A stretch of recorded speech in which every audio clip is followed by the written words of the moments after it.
Participating advertisers in New York Yankee baseball are Toyota, who reminds you to buckle up and use child safety seats. It's a good feeling. Budweiser, for all you do, this Bud's for you. Citibank, when you bank at Citibank, it's your city.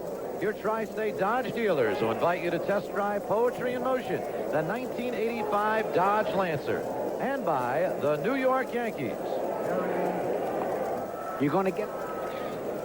Here at Yankee Stadium, the Yankees set to take on the Minnesota Twins. Let's check out the Minnesota batting order. Kirby Puckett will lead off and play center field. Mickey Hatcher in left field bats second. Ken Herbeck at first base bats third. Tom Bernansky in right field, the cleanup hitter. Randy Bush, who had a 3-run homer last night, the designated hitter. Roy Smalley, the shortstop. Gary Gaetti at third base. Tim Tuffle at second, and Mark Salas behind the plate. The pitcher tonight will be Tom Clawwitter. For the Yankees, Willie Randolph leads off play second base. Don Mattingly at first. Winfield in right field. Baylor, the designated hitter. Butch Weiniger, the catcher. Ken Griffey in left field. Henry Cotto in center. Dale Berra at third base. Bobby Meacham at shortstop. And on the mound, making his first appearance of the 1985 season, it will be John Montefusco. Yankees defensively, Mattingly at first. Randolph at second. Meacham short. Berra at third. Griffey, Cotto, and Winfield in the outfield. Butch Weiniger behind the plate, and the count. John Montefusco set to pitch to Kirby Puckett, leading it off. Phil Rizzuto. All right, a bouncer back to the mound. Count up with it over to first. One pitch and one out.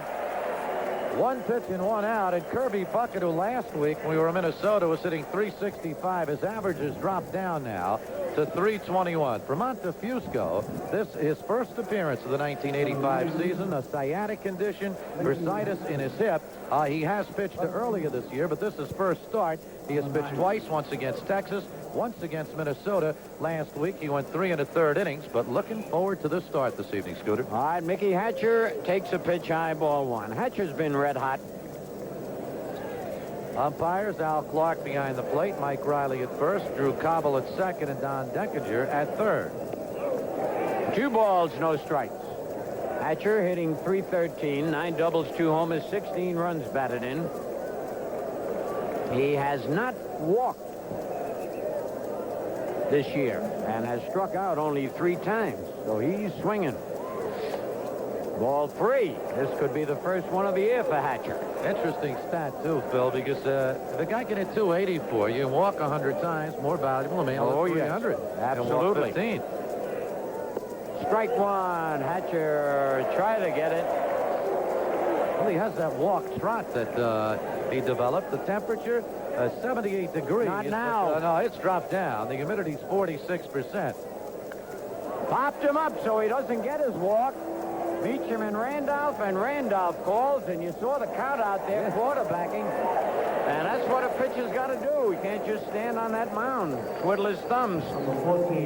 You were saying also about Hatcher, he has been red hot. His average now up to .313, second in the league in hits. Watch Montefusco directing traffic. You got it, Willie. And Willie most certainly does. Well, Willie is the man to take it as Meacham backs off, and here is Ken Herbeck, the first baseman. Herbeck hitting .266, but starting to swing a hot bat. 8 doubles, a triple, 6 homers, and 22 runs batted in. I have seen pitchers actually tackle another infielder or the catcher to keep him out of trouble from colliding. Line to deep left field, and Griffey. Holy cow, Griffey's been unbelievable with outstanding catches. 3 up, 3 down, middle of the first. The Twins nothing, and the Yankees coming to bat.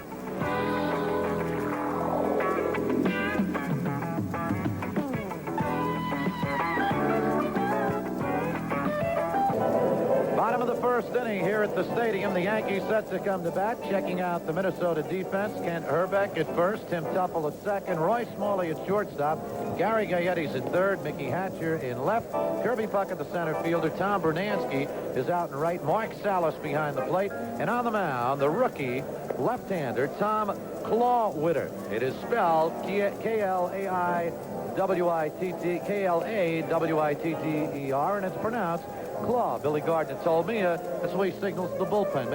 Picks up his hand like a claw when he wants this young man. Earlier, they had said they were going to start Kurt Wardle, instead of Clawwitter, but Wardle has been primarily a reliever, while this youngster, not that youngster on our screen right here. Hey, how about that? That's My a buddy great- Norm Shammy makes those things. He made a collage for George Steinbrenner, Billy Martin, Ken Griffey, and myself. Beautiful. And oh, he Great is, likeness. oh, well, it made me look a lot better than I am. But the Mike and Oh. the golf club. The Mike and the golf club. Yep.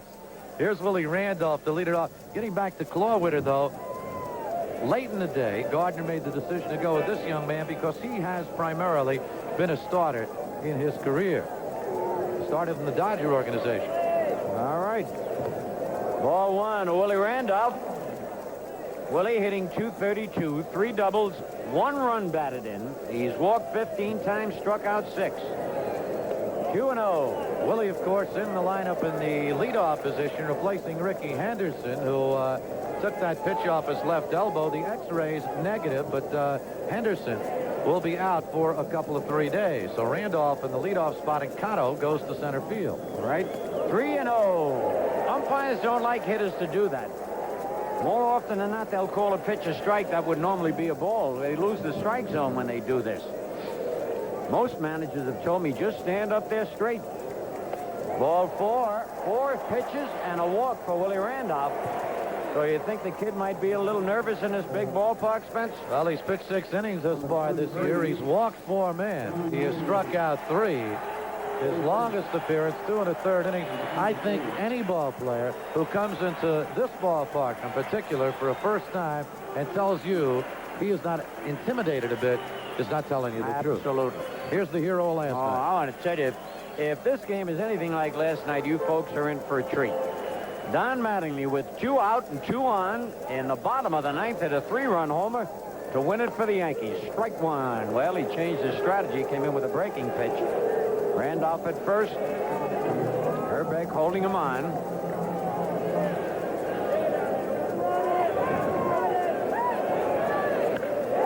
Down the line and fair ball. No, he called it foul. Holy cow. And now Jeff Torborg's arguing. Mattingly thought it was fair. I thought it was fair. But the only voice that counts, here comes Billy Martin. He hit that so hard, I don't think it could go foul, Spence. Let's watch it. Well, Mike Riley is the first base umpire. Watch the foul pole. Watch it, watch it, watch it, and... Home run? Nope. No, foul ball. Nope. Son of a gun. Foul ball. It was a foul ball. It was close indeed, but you saw the pole. Watch it again. It's going to come to the right side of the pole, which would make it a foul ball. And that's what it is. Yep, you lost it as it went by the pole.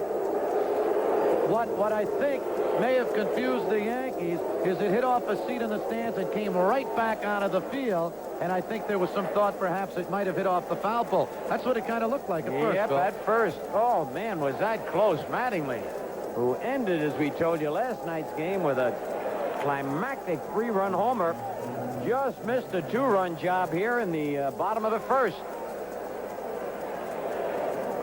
Randolph back. I think Clawwitter's a little more shook up now. I think so, because that was a high, tight fastball, and how Mattingly got around on it.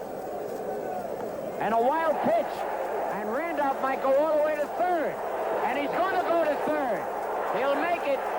Holy cow, heads up base running by Willie Randolph. Well, the ball bounced off Mark Salas' spike and then went straight up in the air about 10 feet, had reverse English, and wound up going all the way to the screen. Watch his right foot. Well, missed Hit the the foot. umpire's Right. shin guard. Okay, and Well, there's he didn't Randolph. hustle after that ball, and Willie saw the opportunity, makes it easy.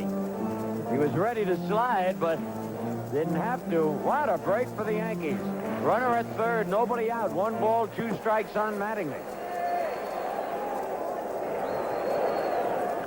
That'll get him in. Puckett's got a great arm. But Willie's going to try it. He called him out.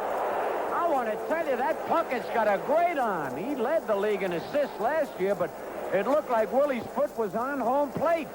Well, if there's any doubt that Puckett gets a lot of assists because of that artificial turf in Minnesota, watch this. But watch it closely. Puckett does the right thing. He drifts back a little and then comes in on the run to get the momentum, grabs the ball, and here is the play at the plate. It looks like Randolph is going to go under this tag. Here it comes. Very close. Very though. close. Very close at He the had plate. that right foot on. Well, here is Puckett's throw again, as we'll get yet another look at it. Watch Randolph. He's going to go under in between the legs. And he tagged him high. I don't know, Phil. Very had close. to be, but excellent throw by Puckett. I mean, that was right on the money. He threw a strike from fairly deep center field. Here's Winfield. One strike on Dave, and a curve in the dirt. 1-1. Now look at that baseball. Boy, I'd said it. That's two. In 2 nights that Kirby Puckett has thrown out at the plate. And 2 fast runners. Henderson. By the way, Billy Martin said that Henderson's injury is not nearly as serious as everybody thought. Outside 2-1. He should be back in 2, 3, 4 days. Of course, you just can't tell. Something like that's just going to stiffen up on you. See the team's records. Deep to center field. Way back. And Puckett, holy cow, over the center field fence. A line drive by Dave Winfield. Unbelievable. And the Yankees take a 1-0 lead, and that's Winfield's first home run in about a month. Oh, did he cream that? His 3rd of the season, and the Yankees have taken a 1-0 lead. And fans, you know what happens every time a Yankee hits a home run? Hey, Dave Winfield, this bud's for you. And Kirby Puckett thought this one was for him until the last possible moment. The ball on a line carries. Puckett goes back to the wall. He sees the warning track, and it just goes over the wall for home run number 3 for Dave Winfield, and the Yankees lead it by a score of 1-0. Watch Puckett again. He wasn't really in line to catch this ball as it came back over his opposite shoulder. And back live now, Don Baylor with a count of 1-0, make it 2-0. All right. Don Baylor hitting .284, 7 doubles, a triple, 5 homers, 24 runs batted in. And man, Winfield, who hit the ball hard all last night, starts off tonight here. 3-0 now to Baylor.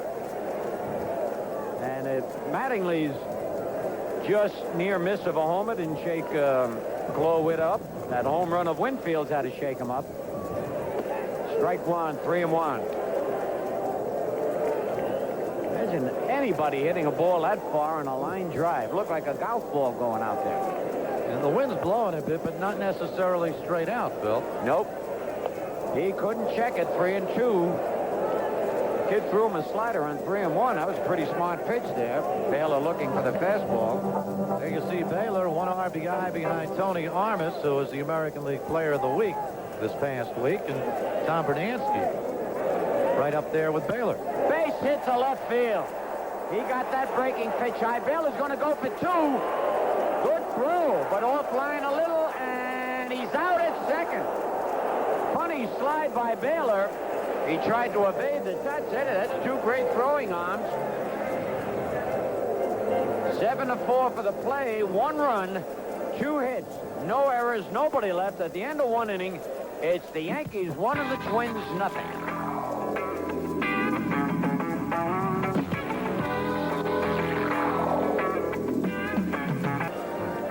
This copyrighted telecast presented by authority of the Yankees and WPIX, intended solely for the private non-commercial use of our audience.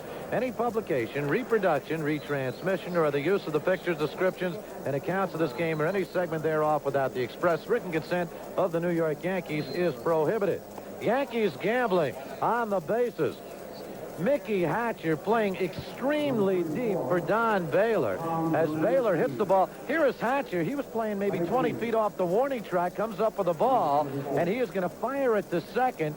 Baylor hesitated just a bit around first base to throw towards second. Now watch, it's off the line. Baylor's going to come in and kind of hesitate on his slide, and he lands right on the back of the second baseman, Tim Tuffle, and a good call by second base umpire Drew Cobble. Watch it right here. He slid too early is what happened, Scooter. Absolutely. All right, here's Brunansky, who, as Spencer told you, has 24 runs batted in on the year, batting .327. Uh-oh, tie score. Holy cow, did he cream that one. Oh, how quickly that game was tied up. Brunansky gets his 9th homer of the year and 25th run batted in. No doubt about that one. Just hit on an 0-1 pitch on a line drive for the home run. His 25th RBI, his 9th home run, and quickly we've got a 1-1 ball game. That pitch just hung up high, and Brunansky lined it. Griffey moved back, but no chance at all. About 10 rows or so back, and we're tied at 1. Oh, man, takes the wind right out of your sails. It's Tuesday. Yeah? And we're going down to Florida. Tampa, West Palm Beach, Jacksonville, up to Rochester, and down to Miami. And this one Griffey's got a beat on and makes the catch. I know a group, the Alan Finkelson Pompano. Oh, group. They got yeah. about 60, 70 people watching the ball game. I know it, but I'd like to be down there with my son Scooter and his wife Ann, right in Deer Creek. We got a pool right next to the house. Might be 93 down there, but I tell you, the temperature has dropped here. I bet you it's in the 50s or maybe the high 40s. Jimmy Hunt is warm, but I'm freezing. Foul back and out of play. Roy Smalley, the batter. Smalley hitting .273, 4 doubles, 2 homers, 10 runs batted in.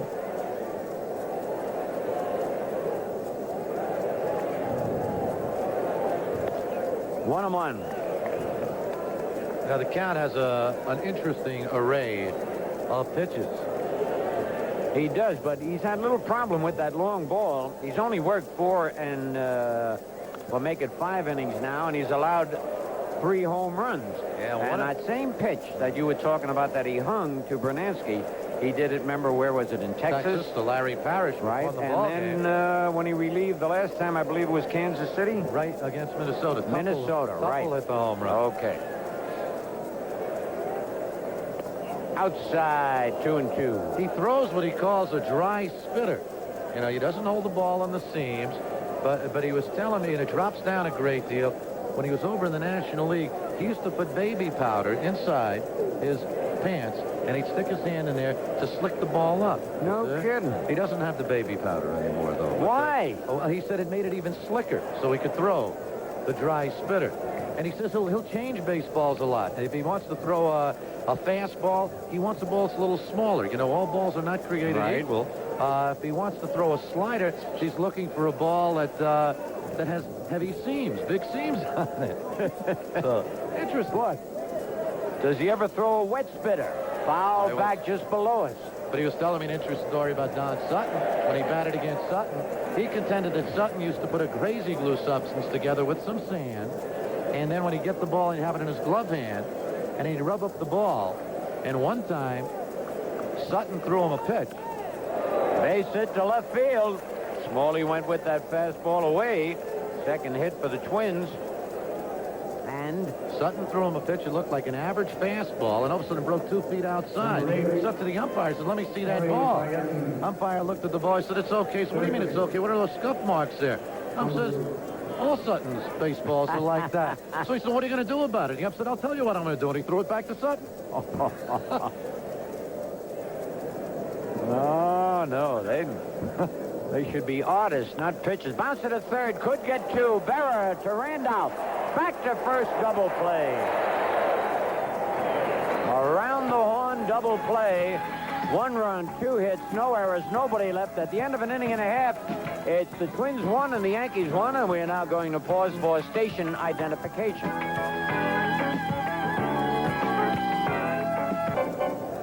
Well, one of the heroes of last night's ball game, Butch Weiniger, who helped get the Yankees back into it with a 3-run home run off Mike Smithson in a 5-run 6th inning, steps in, and Butch has got the average up to 284. All right, good to see that. And Butch, who has had 3 home runs, 2 of them batting right-handed, takes a ball from Claw Witter. A 1-1 ball game. Home run by each team. Check swing foul. Would have been ball 2. That ball almost hit him off the hands.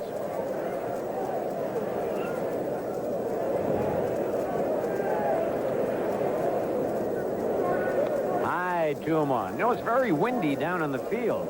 Yeah. I was down there a little early, surprisingly, the way that ball is carrying. Well, Weiniger last night against Smithson, batting left-handed, uncorked one into the right field seats. 3 runs, and the Yankees were back in the ball game. Not tonight. He pops up to Tim Tuffle, the second baseman. First time up, 1 away. Number 33. And that'll bring up Ken Griffey. Now, Griffey got a big base on balls. He showed me something. He was in a tough spot. 3-2, and Ron Davis was throwing those bullets up there. But he waited him out, got a walk, and gave Mattingly a chance to swing. And that was the ball game. Griffey batting .305. Takes the strike. He really has been hitting lately, though. 11 for his last 23 in his last 7 games. It's .478. A hot bat indeed. Yep. Low 1-1. He's got 12 extra base hits, 8 doubles, 2 triples, 2 homers, and 12 runs batted in. High and tight, 2-1. And it's reached a point when a ball is hit deep and over his head, it's almost academic. You know Griffey's going to get to it. I tell you, he makes that play so much easier than coming in on a ball. 3-1.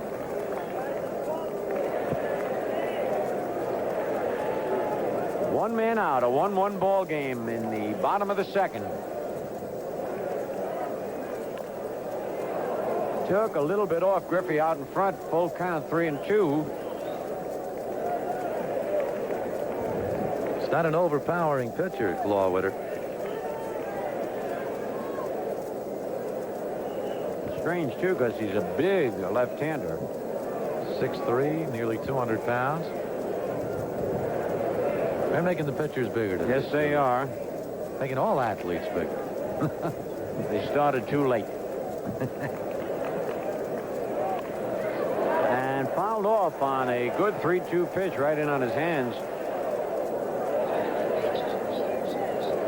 Is it really true, though, that when the first time you came to the stadium, they wouldn't let you in? Yes, absolutely. Oh, man, I had a tough time getting in. I could have been fined that day. They didn't believe that I was a big leaguer. You were. Huh? You were. You certainly were. Oh, It was a okay. compliment, I thought you though. said I wasn't. No. Line to right, but right at the right fielder. And Brunansky makes the catch, 2 men out. What do you mean you thought I said you weren't? Are you kidding? Well, you're a pretty good agitator, Ross. I gotta watch you. Sneaky fan. Yeah, huh? like- No. Yeah, White nicks me. Well, Henry Cotto, batting .375. Last night, 1 for 2. Had a base hit. Laid down a beautiful bunt. Just missed beating that out for a base hit. this is a big inning for Clawwitter because he certainly didn't gain anything in the first inning. Nope. He was rocked around. He was wild. Mattingly nearly missed a home run. 2 great defensive Yeah. plays. The throws got him out of a big jam. It's that pitch, a little bit of a slider down and in. 1-1.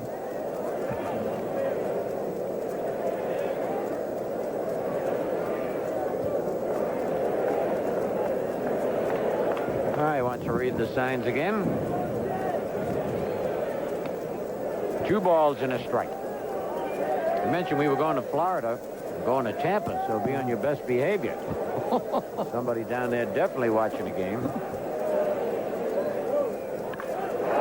High fly to left. Hatcher got the room and one hands it. Balls are carrying out that way. 3 up, 3 down. At the end of 2, it's the Twins 1 and the Yankees 1.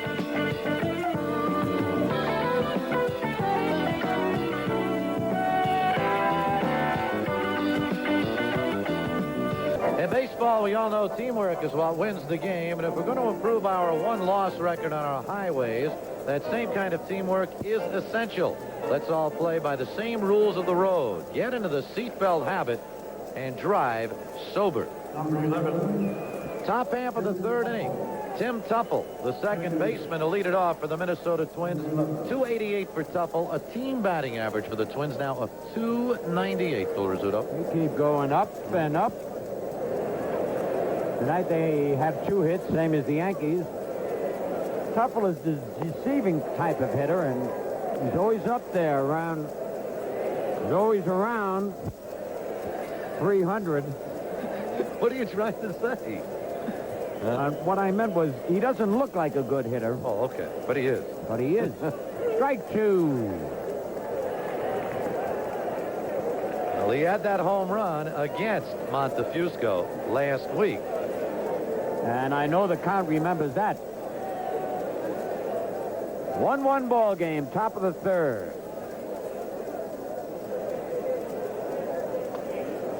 One ball, two strikes.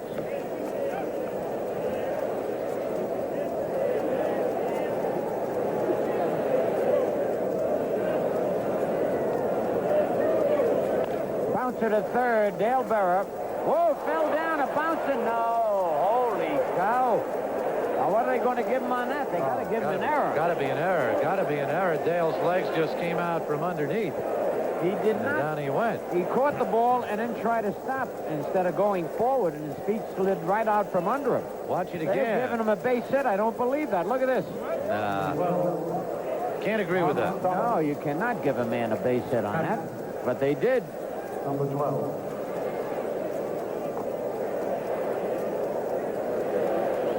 Dale fielded the ball, but his legs just went out from underneath him. As he got his spikes caught on the grass. All right, here's Mark Salas. Good-looking hitting catcher. Fouls it back into the mezzanine. Strike one. Salas last night looked like he kept getting fooled and fooled and fooled, and he wound up with 3 hits and 4 at-bats. Unbelievable. Hitting .354. 2 doubles, 2 triples, a homer, and 8 runs batted in. Tuffle at first.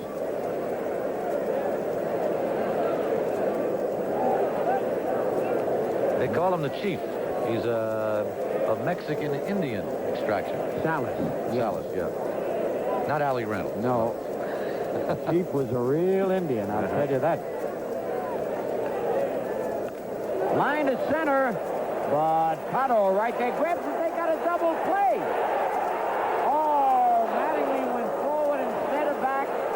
One of the few times he misplayed a short hop.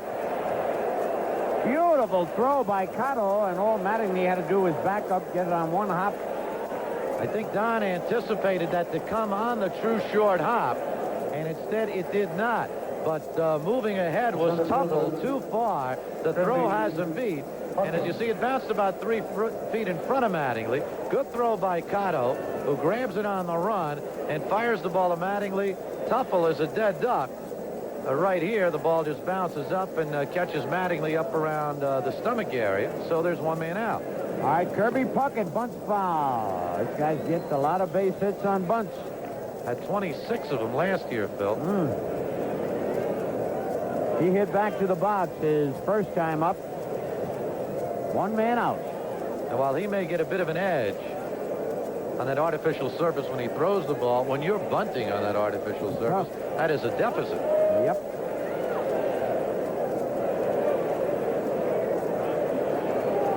And he was ready to bunt again, low and away, 1-1.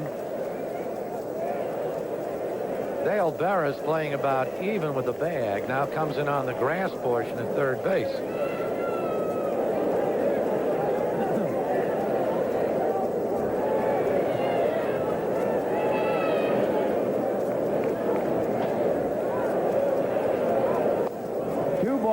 One strike. They are not too much of a running ball team. They do play hit and run a lot, but they only have 8 stolen bases on the year.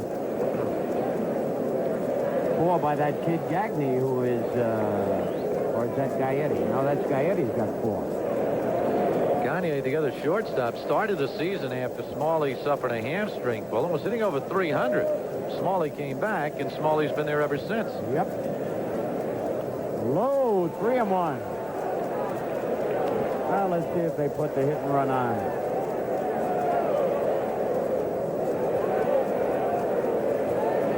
Perfect situation for it. Pretty good speed with Tuffle. Yep. And a good bat with Mr. Puckett.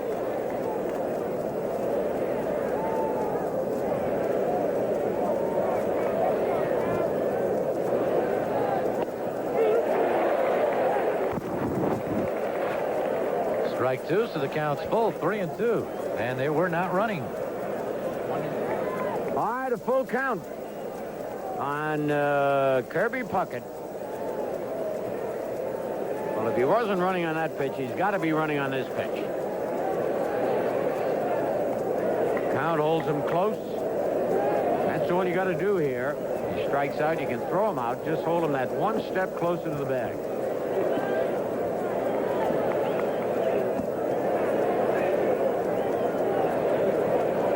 There he goes, and it's bounced to second. Perfect hit and run. You saw Puckett step back and go that way. And they have been using that play to perfection. Well, as you said, Phil, they're not a team that steals many bases. They run the bases well, and they've got bats that can spray it all over the field. Watch Randolph. He has to move towards second with Tuffle beginning to run. And while Willie didn't move completely, his body was off balance moving towards second base, and Puckett hit it where he ain't. Now, we talked about my favorite manager, Joe McCarthy, last night, right? Said they score 8 runs, you should be able to score 8. He would never let us break for the bag while that runner was in motion until the ball passed the batter. Is that right? I mean it. I try to tell these kids, but they just won't do it. Nice stop by Weiniger, ball 1 on Hatcher, who can go to right field with the best of them. So if they start Puckett, it'd be tough for a double play. But that, no, really, Joe McCarthy said, you only got about 3 steps to get to second base. The other guy's got about 20 to get to second. So you wait till the ball goes by the batter, and then you break. Foul as he tried to go to right field. 1-1. You understand my logic? Yeah, I do. Because if you're starting, what's the point of starting since you're already 40, 50 feet ahead of him in the first place? Absolutely. So let him get within 20 of you and then start. Right. It's, you know, it's hard to break that habit, but that's the way all young ball players play now. They're so used to breaking as the runner is breaking. Still 1-1. The Twins threatening here in the top of the third. Oh, tricky play there.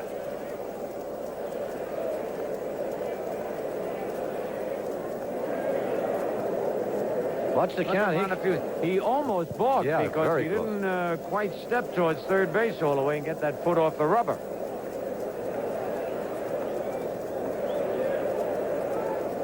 High and tight, 2-1.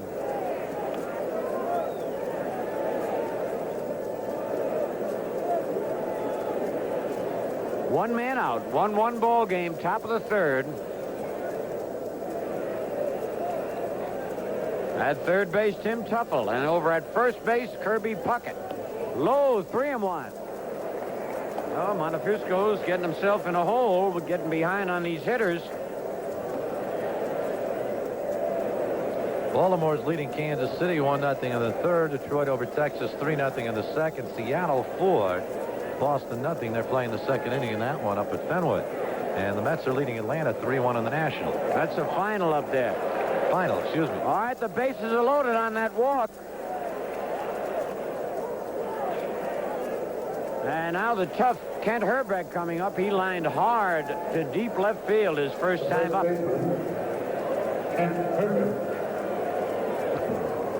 And we're going to get a little action in the Yankee bullpen, Spence, as soon as we see who it is. Billy Martin, Gene Michael, Lou Piniella. Yankees need a double play here. That's Brian Fisher out there as he begins to heat up. Foul out of play, strike 1. Yankees got great middle relief yesterday, more than middle, from Joe Cowley.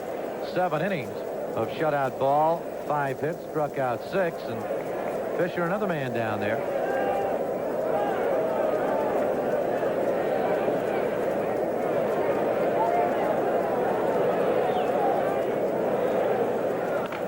Base hit to right field. 2 runs are going to score, and a throw comes into second base. The Twins lead 3-1 with runners on the corners. So Herbeck, we told you he's a tough hitter, 2 RBIs. And that gives him 24 on the season. It ties him with Don Baylor and also ties him with his teammate Tom Bernansky who is now coming to the plate. Tom Brunansky.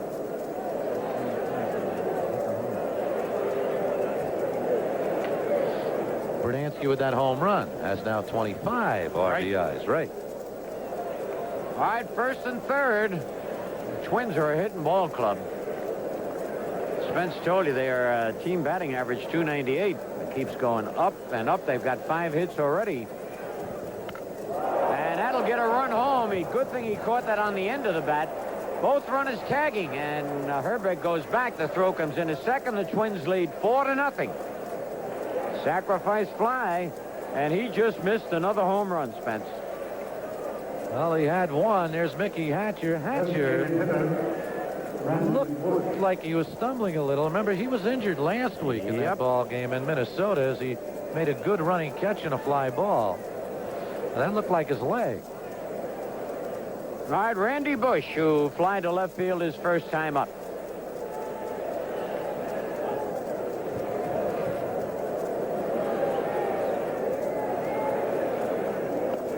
Strike one. You mentioned their hits. They have 5 in this game, Phil, and in 13 of their last 14 games, they've had 10 or more. That's hitting the baseball. They are really, they're free swingers, no doubt about it. Leading off is Herbeck. Bouncer to second. Willie Randolph throws him out. Boy, a lot of damage done by the Twins. They pick up 3 runs on 3 hits. No errors, and they leave a man. And at the end of 2.5, Twins 4 and the Yankees 1.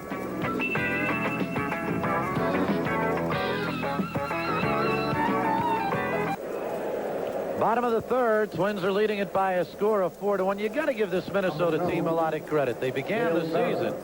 So we take a look at this date in Yankee baseball, May 14th, 1967. The Mickey Mantle's 500th career home run. He hit it off Stu Miller, the old change of pace pitcher that the wind blew off the mound one time. Remember? Candlestick, right? Yep.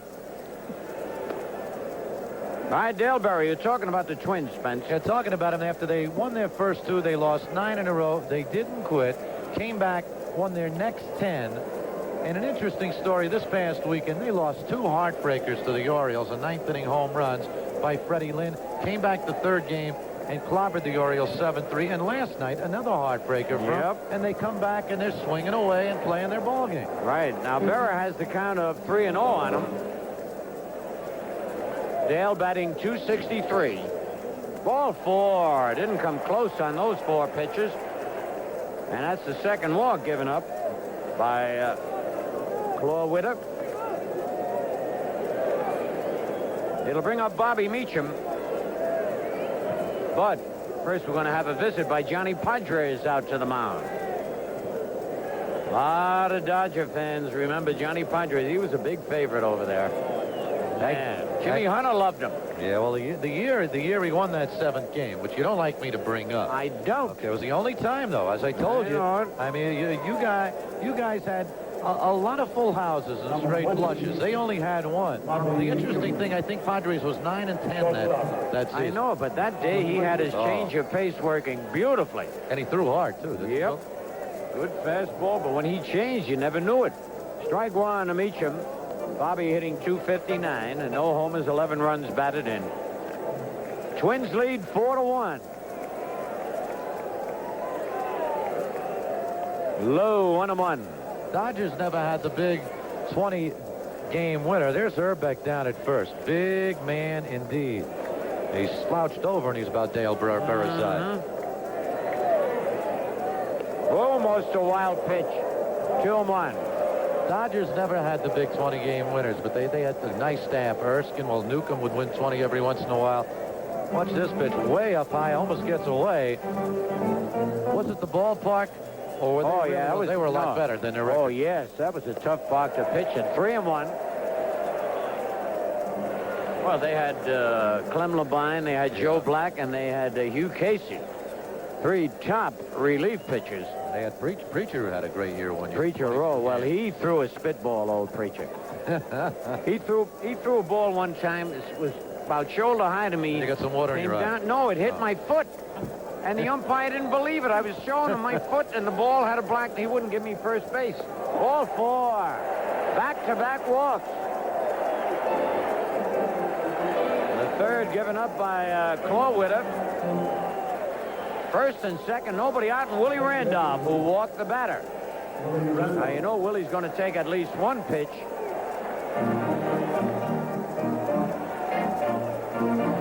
Clawwitter had a shaky first inning, couple of good fielding plays, got him out of it, got the Yankees 1-2-3 in the second, and some action in the Minnesota bullpen.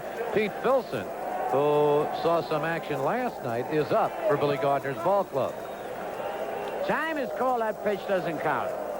Herb Gorin has just walked into the booth. You folks back in Brooklyn, we were talking about Brooklyn. He's really called the old scout. I call him the old ghost. But either one, he's old. Still gets around, though. Ball 1 to Willie. At second base, Dale Bearer. And over at first, Bobby Meacham, as the Yankees, they've had uphill climb just about all season. 1-1 on Willie.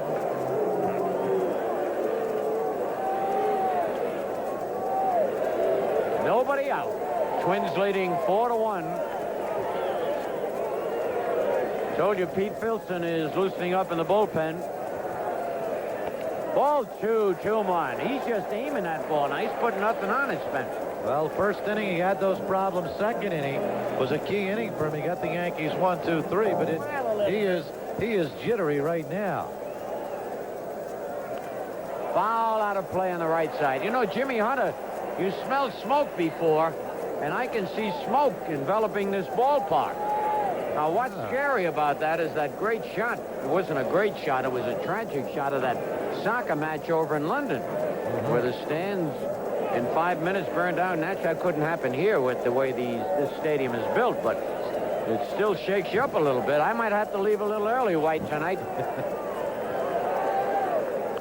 And way out in front in the upper deck down the left field side. It really looks like a mist, Bill. Remember, the temperature has changed so drastically that we were talking about Stu Miller falling off the mound. Yeah. The candlestick, it's almost a San Francisco fog that's beginning to envelop this ballpark. I hope that's what it is. It's what it is, Bill. It's what it is. All right. I'll take your word for it, Spence. 2-2 on Willie Randolph.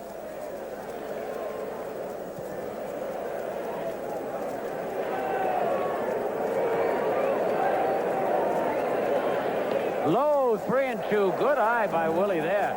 He could easily have swung at that breaking pitch. What this kid should do right now is step off the mound, relax a little. He comes right back to working.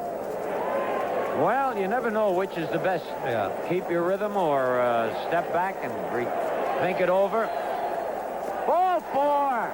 He has walked, the bases loaded, and that's going to be all for Clawwitter.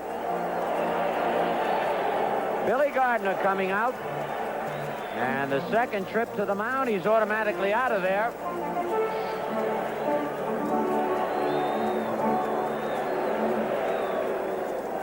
And it'll bring on the left-hander, Pete Filson, who pitched an inning last night. So Clawwitter leaves. Filson comes on. And while the pitching change is being made with the Twins leading 4-1 in the third, let's take time out along the Yankee Baseball Network for the following message. So the new pitcher in the ball game for the Minnesota Twins is the left-hander Pete Filson, coming on in place of Tom Clawwitter. As we check the American League scoreboard, Seattle leading Boston 4-0 in the second. California over Toronto 3-1 as they played the third inning in that one. Baltimore leading Kansas City 1-0 in the third. And Detroit out in front of Texas 3-0 in the second. The Rangers will be here tomorrow night and Thursday afternoon. National League Finals, the Mets beat Atlanta by a score of 3-1 this afternoon. And the Phillies over Cincinnati 7-1 in that ball game, while San Francisco was a 3-1 winner over Pittsburgh. And this evening, Montreal and Houston They are scoreless in the first inning. The situation here, Clawwitter leaves after loading the bases on walks, and Pete Filson, in an unenviable situation, comes into the ball game to replace him, his 8th appearance of the year.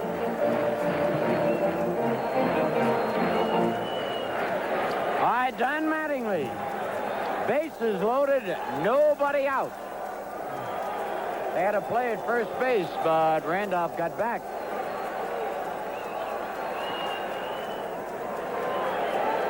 Mattingly, 2 homers, 22 runs batted in. Base hit right field. That'll score 2 runs. The throw, oh, they got him picked off second. Willie Randolph. Bad play by Willie. They tag him out, but a heads-up play by Mattingly to go to second. Unbelievable. Willie has pulled a few rocks like that this year, and he's an excellent base runner. Well, Yankees have been victimized by base running like that just about all season long. Right here, Mattingly rocks it to right field. 2 runners are going to score, Berra and Meacham. Here is Meacham digging around third, and Gene Michael waving him on. Randolph rounds second. Bernansky's throw is going to come in and be cut off by the shortstop. And right here in a pack of trouble is Willie Randolph, because he is caught midway between second and third. The throw coming down to Gaetti. Gaetti chases him back and tags him out. But as Phil said, Mattingly alertly moves down to second, but there's 1 out, 2 runs in. It's now a 4-3 ball game in favor of Minnesota. All right, Spence. Dave Winfield, who hit a bullet over the center field fence his first time up. So the Yankees right back in the ball game, and Mattingly now with 24 runs batted in on the year. Strike 1 to Winfield. Filson is not a deceptive type pitcher. Left-handers don't fear him. He comes directly overhand.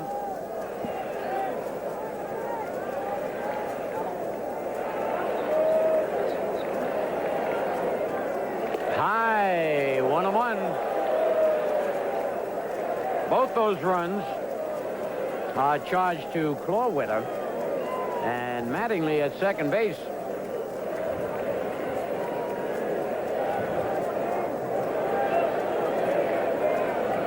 One man out. Strike 2. Looked like the pitch was coming inside, broke back over the plate. A ball and 2 strikes. See Winfield lean back and drop the bat, but he was fooled on the pitch. David wasn't fooled in the first inning as he hit one over the center field wall for his 3rd home run of the year. Broke a long drought with that homer. Only 1 out. High fly. Didn't get a hold of it. Hatcher is under it. Makes the catch. 2 men are out. Mattingly back to second, and the batter is Don Baylor. Baylor singled it deep left and then was thrown out on a great throw by Mickey Hatcher, trying to stretch it into a double.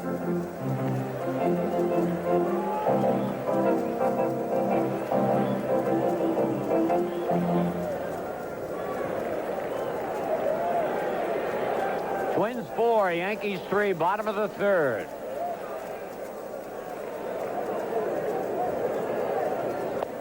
Ball 1. Can't come any more overhand than Filson does. Unbelievable. You see very few pitches that way anymore. You lose a little advantage, don't Yes, you do.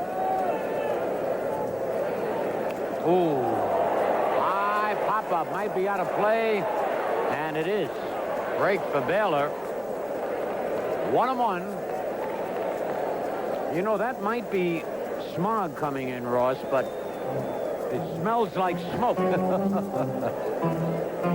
there any such thing as a smoky fog? A smoky smog, huh? Yeah, I'm getting a whiff of that too, Phil.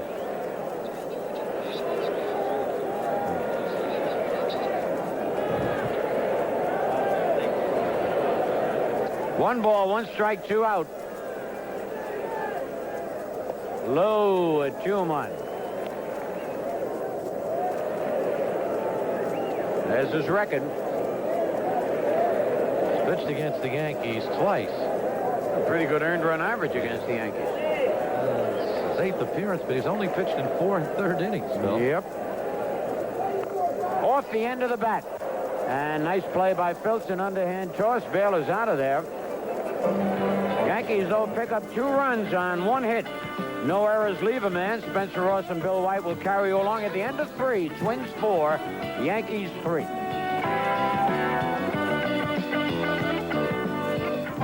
Participating advertisers in New York Yankee baseball are the people at Eastern Airlines, charter air carrier of the New York Yankees. They earn their wings every day.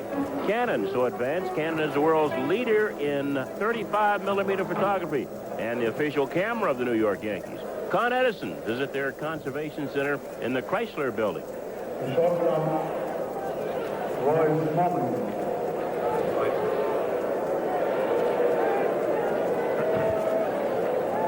Spencer Ross along with Bill White as we move now to the 4th inning here at the stadium. And the Twins leading 4-3. Roy Smalley, who singled in the 2nd inning, leading it off. The count, John Montefusco's given up 4 runs on 5 base hits. A 3-run 3rd inning for the Twins. They not only score, they score in bunches, Bill White. Yes, they have one of the better, well, probably the best hitting ball club in the big leagues at this point. Put a lot of hits together. Incredible at this stage of the year. It's still early, but to be hitting .298. And there's their 6th base hit of this ball game in the top of the 4th inning. And Smalley's 2nd straight.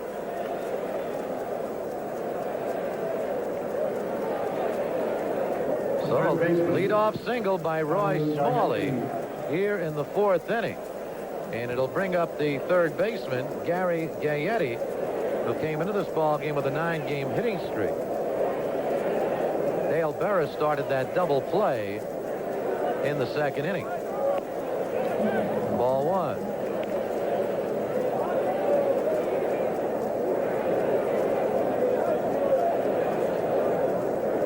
I think they're moving around out in the Yankee bullpen. And they had Brian Fisher up in the 3rd inning. That is hit deep. Cotto back with room. 1 away. And Smalley retreating back to first base as Gaetti got good hold of that baseball. The 2nd baseman, Tim Tupper. So long out. Talking about Montefusco before, he was telling me when he was in the National League, he used to throw what he called a dry spitter, holding the ball on the seams, but he needed a slick baseball for it. So he would put baby powder inside his uniform. That's what made the ball sink. Any foreign substance you can put on the ball will alter its course. That's playable. No, over Willie's head. A check swing single for Tim Tuffle. And Roy Smalley moves down to 2nd base. Not how far you hit him, it's where you hit him. The Twins with runners now at 1st and 2nd. Smalley down at 2nd, and Tuffle with the 2nd base hit of the ball game. First one was an infield hit. Here it is again. A little check swing by Tuffle, and when you get base hits like that, obviously you're going good, as the players say, and this ball club has been going good. Everything they've hit seems to find the hole. That just sort of evens up over the year. His first hit, he bounced one to Dale Berra, and Dale grabbed the ball and then fell down on his backside, and the official scorer ruled it a hit. Here's Mark Salas. Salas 0 for 1, fly to center in his first at bat. Smalley down at 2nd. He led it off with a single, and Tuffle at 1st.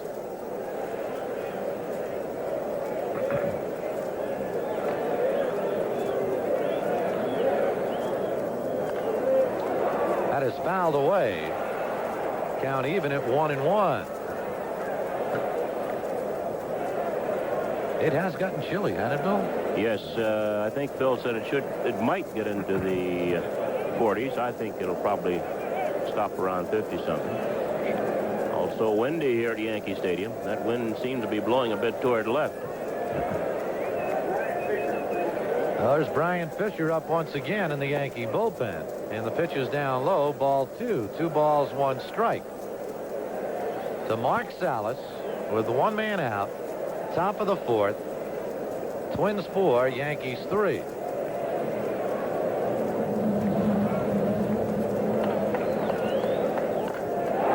Right field, long run for Winfield. Can't play it. Coming around to score is Roy Smalley. Digging for second is Salas, and he's in with a stand-up double. So Salas continues to hit. He had 3 base hits last night, and the Twins have had 5 runs on 8 hits against John Montefusco, and here comes Billy Martin out of the dugout. And here it is again. Ball is down and in, and Salas just drops the bat on it, rips it into the right field corner. Winfield can't get to it. He'll throw it into Randolph. A run will score, and Salas is doubled, and that sent Tuffle over to third base. And now the Yankees are down 2 runs, and the Yankees want the right-hander Brian Fisher to come on for John Montefusco. So Montefusco making his first start, his 3rd appearance. 5 runs, 8 base hits given up by John. He walked 1 batter, and he did not strike out any Minnesota Twins. And it'll bring on the young right-hander, Brian Fisher. Billy Martin on the mound talking with Butch Weiniger. As the Yankees have fallen behind 5-3, last night trailed 8-0, and came back for that 9-8 victory. But you can't expect that every night of the week, Bill. Well, a good team does it. That's what separates, I think, the really good teams from the mediocre teams or the average teams. A good team goes out there and they expect to win. The mediocre team goes out there and they hope to win. And the really poor clubs, they go out there looking for a way to lose. They just show up and hope they don't look too badly. But you'll find that winning ball clubs, normally they'll come back and win ball games like the Yankees won last night, and they expect to do that all the time. They expect the other team to make some mistake, or they expect to get their big hitter up, a Winfield or Mattingly or Baylor, and they expect them to do the job for them. Yankees with that comeback last night. You have to be impressed with this Minnesota club also, the way they come back, because that was a tremendous downer last night. They had those 2 downers against Baltimore over the weekend, came back and beat the Orioles on Sunday. Billy Gardner has these kids believing in themselves. Well, obviously, they made a run at it last year, and they got close, and some of their own players felt that perhaps it got a little tight for them. They didn't do the job later on when they had a chance, but that carries over into the next year. Right now, we mentioned California in first place in the American League West, but this ball club's a lot younger, and the Kansas City Royal Ball Club a lot younger, and I think when it's over, we might see the Twins in Kansas City once again fighting for it. Of course, you can't count out the Chicago White Sox, but I think this club has shown that it could hit. You know, you wonder, you see them hitting the Metrodome, and you say, well, can they do it away? Obviously, at least against Yankee pitching, they can do it not only at the Metrodome, but also away from home here at the stadium. You talked about believing. Football, I find, is a sport where winning is really a state of mind. You know, they talk about, gee, the team was close. They lost 4 games by a total of 10 points. They'll continue to lose 4 games by a total of 10 points. Is it hold as true in this sport of baseball? Well, not necessarily. Baseball peaks and valleys. It's like the stock market. You play well for a while, and then you play poorly. The better teams, of course, are more consistent. They'll play consistently, maybe anywhere from 550 to 600 baseball all year. Okay, Kirby Puckett steps in now with runners at 2nd and 3rd for the Twins. They've got a run in. They lead it 5-3 against right-hander Brian Fisher. His 4th appearance of the year. He's pitched 6 innings. Down there at third base is Tim Tuffle. Mark Salas at 2nd. And the Yankees have brought their infield in here. They want to cut down and run if possible. With just 1 down.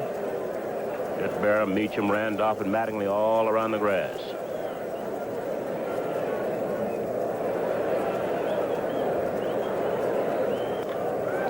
Fouled away.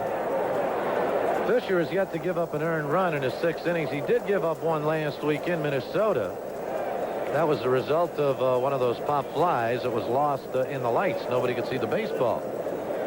Fisher has a good curveball here. He can strike Puckett out. We saw Joe Cowley do that 2 or 3 times last night. Count is 1-2 to Kirby Puckett. Ball 2, 2 balls, 2 strikes. 1 out. Top of the 4th, 5-3 Twins.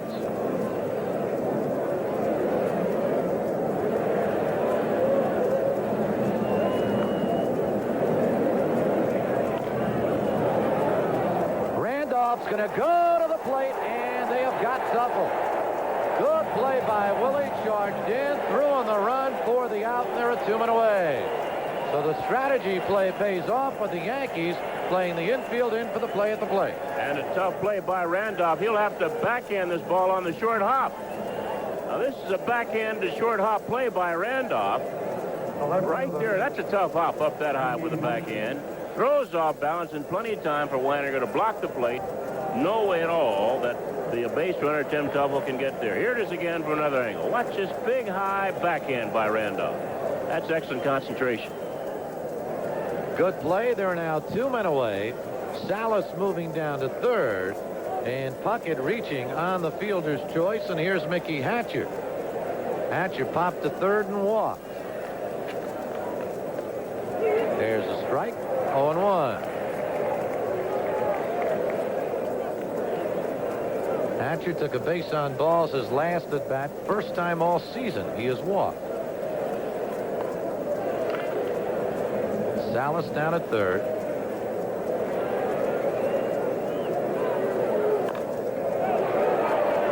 This could be a tough play for Willie on the run to Mattingly for the out. Couple of good plays by Willie Randolph to retire the side as Fisher comes in to put out the fire. A run for the Twins. 3 base hits. There are 2 Minnesota Twins left through 3.5. Twins 5, Yankees 3. We'd like to remind you that the Yankee-Ranger game on Thursday afternoon will begin at 1 o'clock, so make your plans accordingly. This Thursday, the final game of this brief homestand beginning at 1 o'clock, the Yankees and the Texas Rangers. Spencer? Okay, Dennis Rasmussen will pitch that game against Frank Tanana tomorrow night here at the stadium. Yankees and the Texas Rangers. Ron Guidry against Mike Mason. Butch Weiniger to lead it off here against Pete Filson, who was on a relief of Tom Clawwitter. And it's strike 1. Butch popped up to second baseman Tim Tuffle in his first at bat.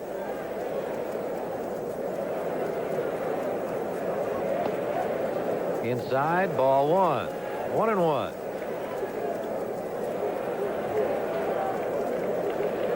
Guidry against Mason. That's tomorrow night here at the stadium. Popped up, and Tuffle once again. 1 man away. Batting right-handed this year, Weiniger about 230. Batting left-handed, he's at 327. And here's Ken Griffey. Griffey flied to right in his first at bat.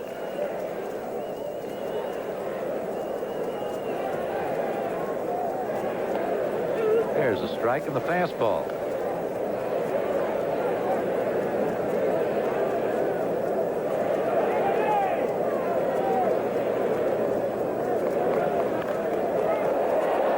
Went the opposite way, and it's just foul down the line. Ball looked like it might have been inside. Griffey got his hands in and hit it inside out and almost slapped it past Gary Gaetti at third. That's a tough pitch to hit, isn't it, Bill? Well, Ken hits that way. He sort of lays the bat out. He gets the hands in and he can slice the ball to left field. 0-2 the count. I don't think he wanted to throw the pitch. Filson wants another sign. In the hole, Smalley can't get to it, so Ken Griffey is on with the Yankees' 4th base hit of the ball game with 1 man out here in the 4th inning. I think that's the first play we've seen where Smalley, here at least, has had to move on a ball. He made a fine play on Dave Winfield the other day, but on that play, it looked like it should have been playable. And Smalley had to move a bit to his left. Of course, he doesn't have that quickness of range that he had when he was a youngster. And he's the first to admit it, too. Yeah. He says, I just can't move the way I once could. Well, he hurt his back a couple of years ago also, which doesn't help. Here's Henry Cotto. Fly to left his first at bat. Hit it deep.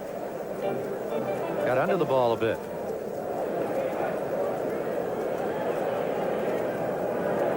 compensate for that lack of quickness, Smalley plays a lot closer to the hitters than many other shortstops.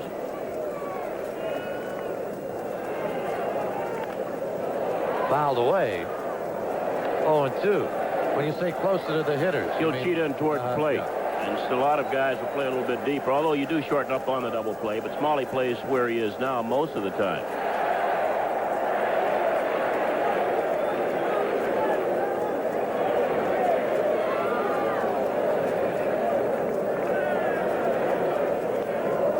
Almost got away from Filson. 1-2. And he's got the ability to adjust, too. He knows the hitters pretty well. Small. Well, over the years, he should, but it doesn't make that much difference. You've got to be lucky for the ball to be hit in that area. 1-2 to Cotto. To hit the ball to you and you catch it, then you know the hitters. If it's just out of range, then I guess you don't know them. He can look very smart, and on the other hand, fouled away. Griffey down at first. One man out. Bottom of the fourth. Twins are leading in the ball game 5-3. And one thing the Yankees doing a lot less of this year is overshifting. We've seen a lot of different outfield alignments, but I think they've cut down and realized now you just play everybody straight away and catch the ball.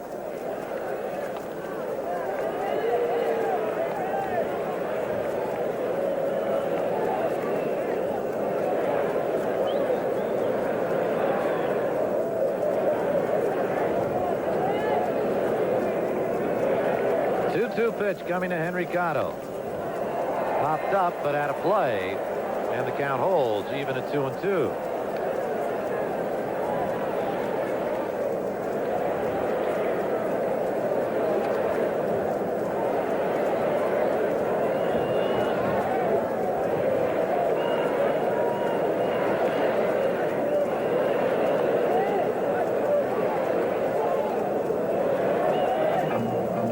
Part of that build, perhaps, too, the Yankees don't have the 95, 96 mile an hour fastball pitchers. You mean, no, that's when they if they had someone throw that hard, they'd shift to left or whatever. I don't know, or play them full, but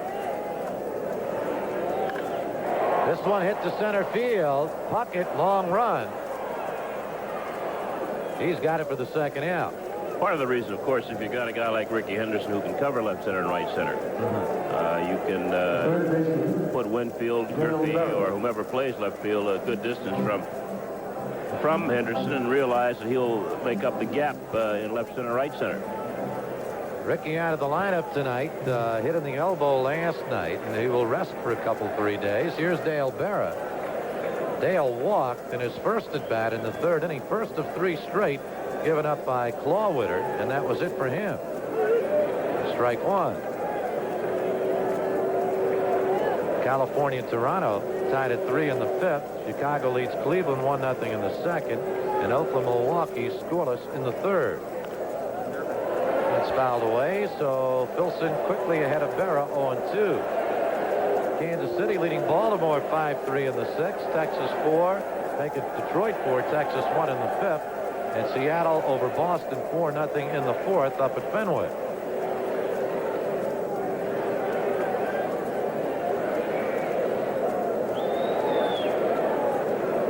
Count is 0-2 to Dale Berra.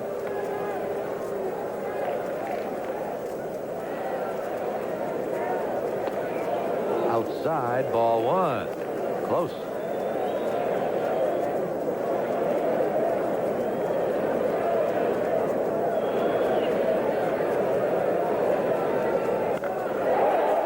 That's going to hook foul.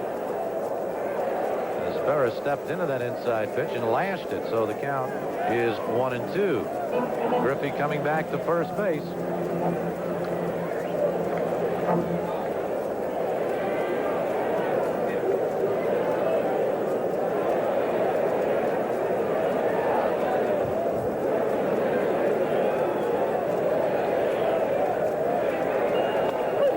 Strike 3 call. Good fastball thrown up by Filson to retire the side. No runs, a hit. 1 man left for the Yankees through 4 full innings. Twins 5 and the Yankees 3.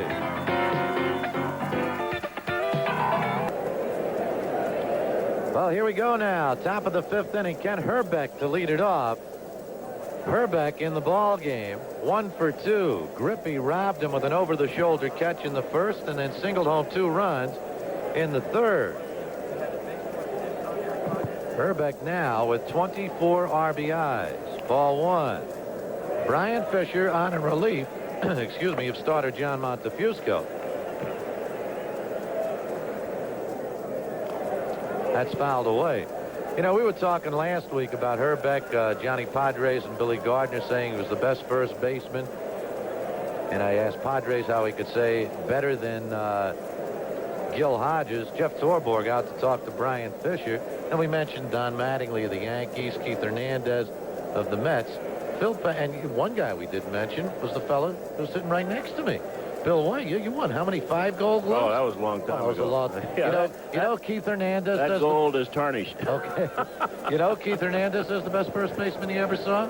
Well, he's a Cardinal fan. Well, he said it was you. He saw you quite a bit. Willie Randolph gets Herbeck at first base for the first out here in the 5th inning. You know, we're talking, Spencer, about these people, but you know who won the Gold Glove in the American League last year? Eddie Murray, the guy down in Baltimore. That's right. He made 13 errors. Of course, he gets to a lot of balls. Sometimes, Eddie, as we mentioned on the air, can be a little nonchalant, but he makes all the plays also. There's some good first basemen around. I had to compete against Don Clendenin and Dick Stewart. Dick Stewart. That was some tough Joe competition. Adcock. And a former shortstop turned first baseman, Ernie Banks. So you sort of won by default. Oh, come on, Bill. Hernandez says you were the best. So I think he knows a little about playing that position.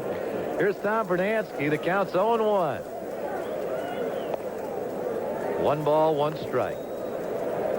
Bernansky, 3rd in the American League at hitting coming into this ball game, and thus far his 1 for 2, including a home run, moves him up to 333. You know, you're talking about these guys hitting. Puckett has 20 runs batted in. Hatcher has 16. Herbeck has 24. Bernansky has 26. Then Gaetti has 23. And Tuffle has 19. So they score runs. They score a lot of them. Down low. And the top of their order, Puckett leads the American League in hits with 44, and the man who follows him, Hatcher, is 2 hits behind. And then you got the power, the Herbecks, the Bernanskis. And you go down in the bottom of the batting order with people like Yeti, who can hit the ball out and hits for average. Tim Tuffle. Their 9th place hitters hitting 354, Mark Salas. We mentioned it still early. And these things, wherever they usually they'll end up. Herbeck is around a 300 hitter, and he'll move up, and some of the other guys move back down. 3-2 pitch down low. Brian Fisher, after retiring 3 straight on in relief of John Montefusco, issues a walk to Bernansky with 1 man out here in the 5th inning. Designated hitter, Randy Bush. So it'll bring up Randy Bush. Had that big 3-run home run last night. Tonight, 0 for 2. Fly to left and bounce to second.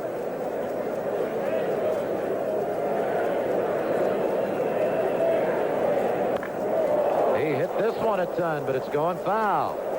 I think Fisher will find he's going to have to get Bush out with another pitch. Bush is just a flat-out fastball hitter, and I think that was Brian's best fastball. And we can see how Bush got out in front and pulled it. They have an off-speed pitch or a breaking pitch to set up the fastball with Bush. Let's see what Brian does here. Came with the fastball again, and it's whacked into center field. Cotto will play it. Bernansky on his way to third is in there. So the Twins taking the extra base. Bush with a single. And first and third now with 1 man out. Here's again a fastball. Bush, you mentioned, excellent fastball hitter. It's a ball past Randolph.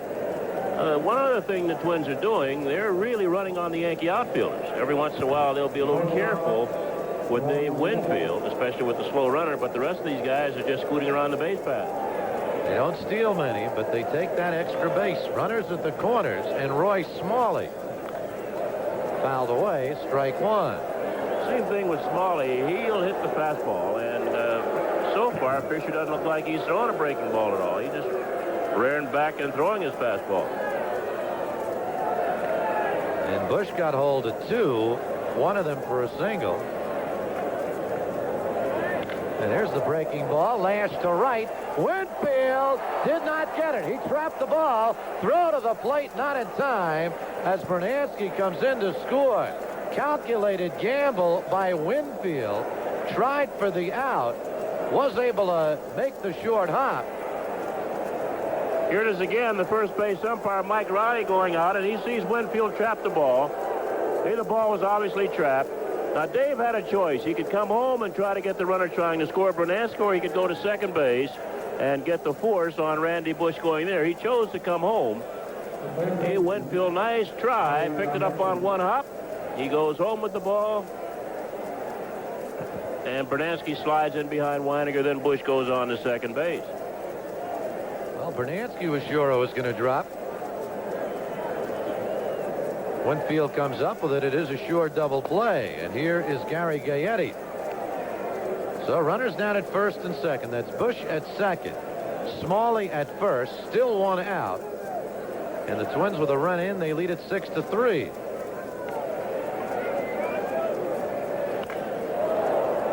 Right center field. Henry Cotto. Tagging up at second is Bush. And he will go into third. And there are now two men away here in the top of the fifth inning.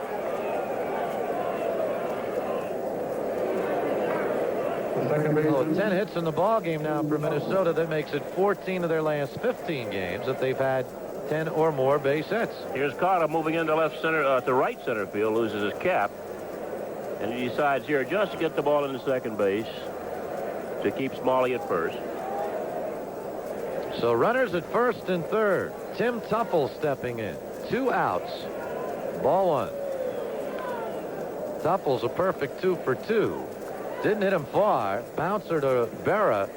Dale then fell down after playing it. That was ruled a single, and then a check swing single to right in the fourth.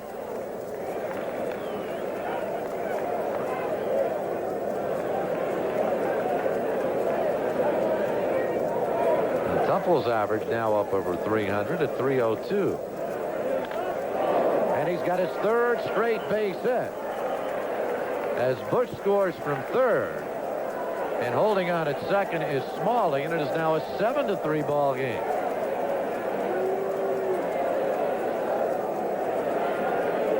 Well, Tim Tuffle didn't get the bat till the third inning. And now he's had hits in the third, hit in the fourth, and a hit here in the fifth inning.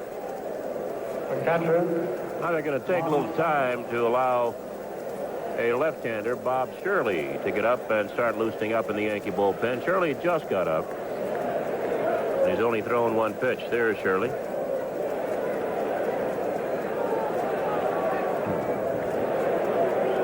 Haven't called his number too often lately. No, he has not pitched often at all.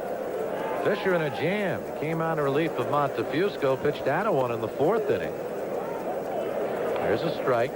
After getting the first batter here, a walk, a couple of hits, another out, and then another single for 2 runs. 1-1 to Mark Salas. He doubled his last at bat, drove home a run, and that was it for Montefusco. He's 1 for 2.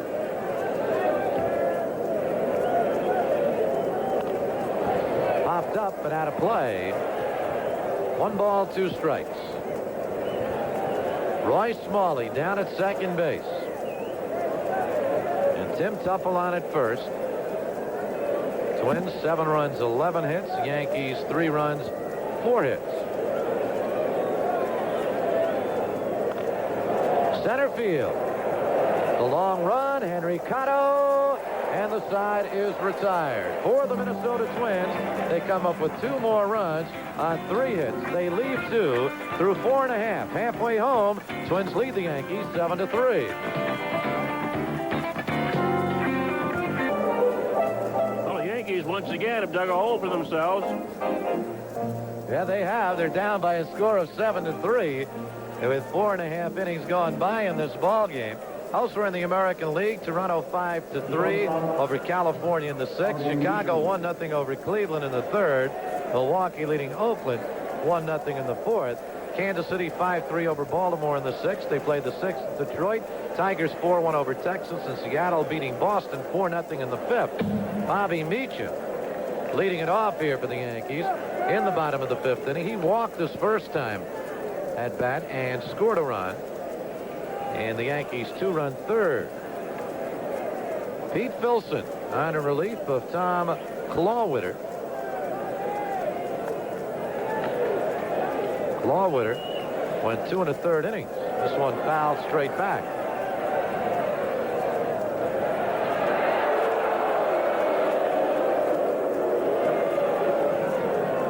So Filson is ahead of Meacham at 0-2.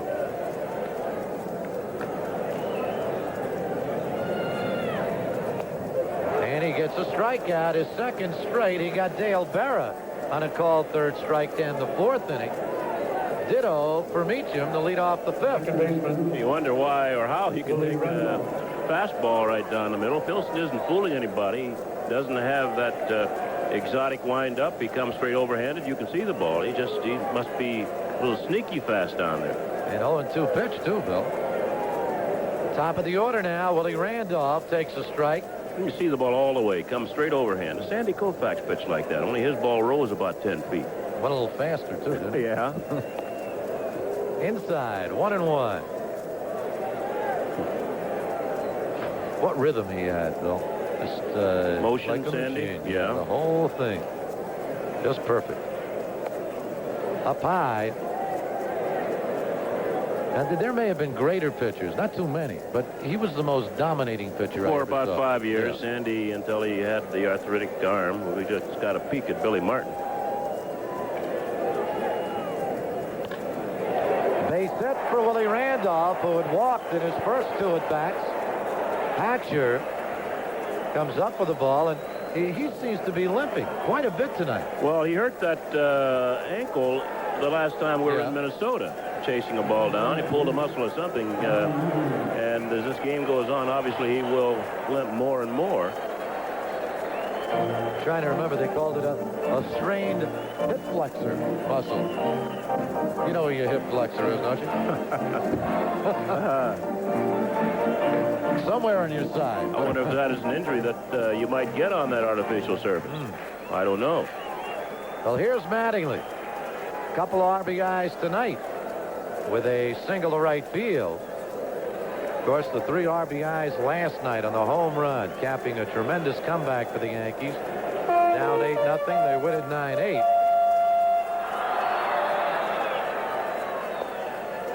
Down low, 2-0. Yankees looking to play catch-up baseball again this evening. Mattingly 1 up on Gary Gaetti in the league's doubles leaders category. And Mickey Hatcher right there in 3rd place. Up high, 3-0.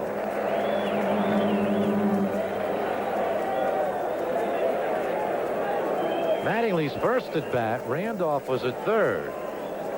And he hit a ball to center field. Puckett made the play and then threw Randolph out at the plate. Outside, ball 4. So in 4 straight pitches, Mattingly walks.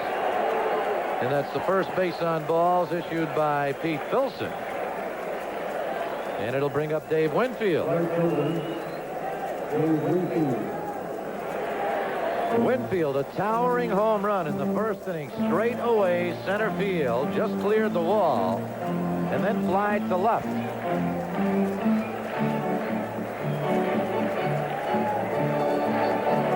Would that home run have been the first to take advantage of that new enclosure? Good point. Might be, Bill. I think most of the others have either gone into the bullpens or into the seats and left. Down low for a ball. They moved the fences in just a bit here at the stadium, and that one just cleared the wall. Matter of fact, that Puckett turned the other way. He might have had a shot at it, but he was chasing it so quickly, and the ball was hit on a line, he didn't have an opportunity.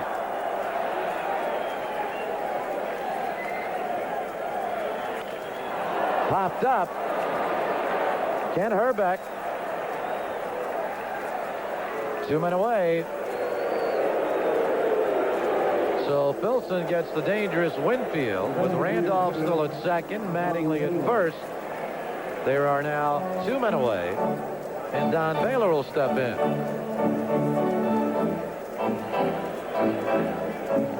Baylor singled to left in his first at bat. Tried to stretch it into a double and was thrown out. Hatcher to Tuffle. And then bounced to the pitcher. So he's 1 for 2.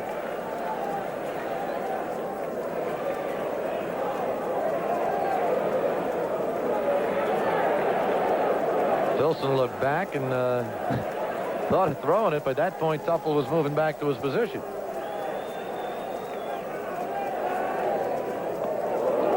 Ball 1.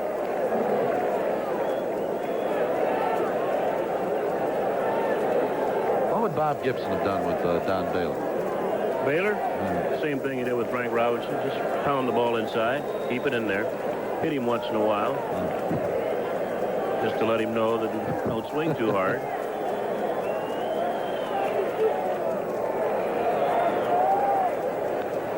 Fouled away. Gibson didn't like people standing that close, did he? Gibson didn't like anybody that had the other uniform on. He was wearing white, they had on gray, then they were in bad trouble. 1 ball, 1 strike. The count to Don Baylor. 2 outs here in the bottom of the 5th. 7-3 Minnesota. Inside, ball 2. 2-1. Should be able to see the ball all the way with Filson. We mentioned he doesn't try to fool you at all. There's nothing unorthodox about his delivery. Let you see the ball all the way. That's up high, ball 3. 3-1 to Baylor. On deck, Butch Weiniger with 2 men out and 2 men on.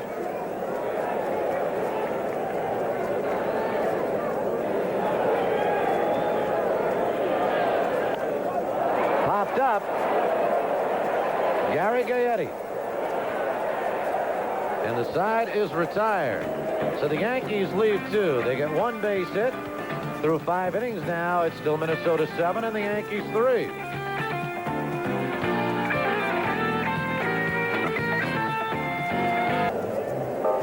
Well, Spencer, tomorrow the Texas Rangers come to town. We'll be on the air tomorrow night with the Rangers sending out Mike Mason against Ron Guidry. Game time 8 o'clock. We will not have the game on Thursday, but the Yankees will send out Dennis Rasmussen against Frank Tanana. So the next couple of ball games will be a battle of left-handers. The lefties as the Yankees close out this short homestand of 4 games before heading out west to Anaheim, Seattle, and to Oakland. And now the top of the 6th inning, the top of the Minnesota batting order. Center fielder Kirby Puckett, who's 1 for 3.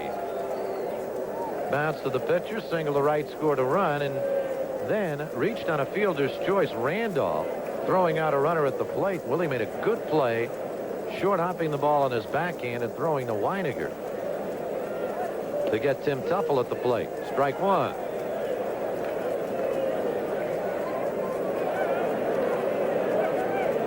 Seattle leading Boston in the 5th.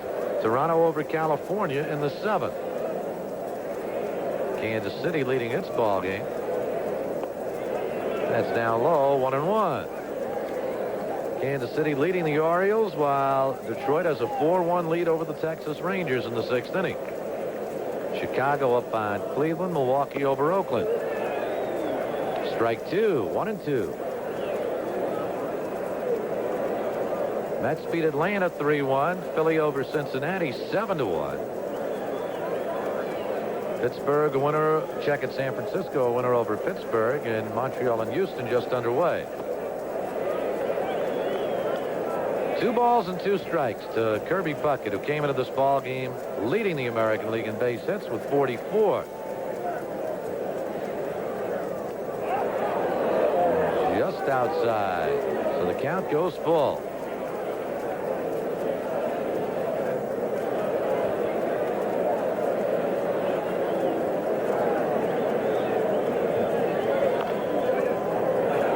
Hatcher. So Mattingly, 1 man out.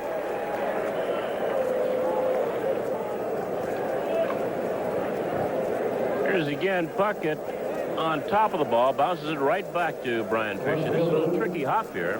He watched the ball all the way and took his time and made the play easily. So there is 1 man out here in the 6th inning. And this is Mickey Hatcher. Good breaking ball, strike 1. Hatcher's got a 10-game hitting streak on the line. Here's that slider on the outside part of the plate. Hatcher had already committed himself. He got his hips back. He didn't go out for the ball, and he had to reach.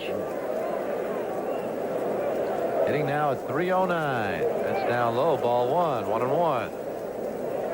He really takes that front hip, the left hip, out earlier against Fisher because he's sitting right on top of the plate there, so he should get a good swing.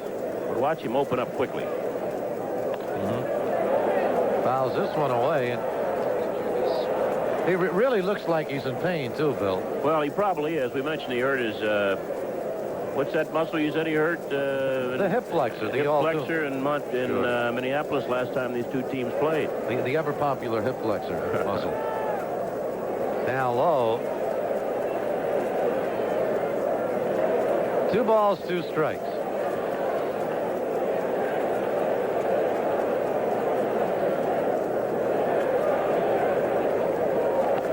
Oh, got him on a fastball. Strike 3, swinging.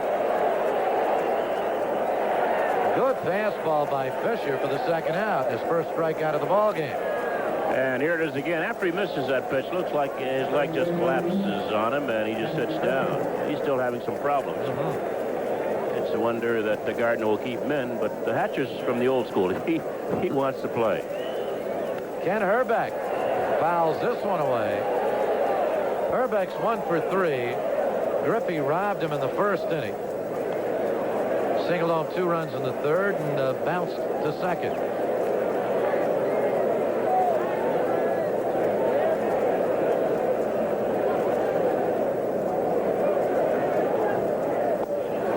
Went for a low pitch. 0-2.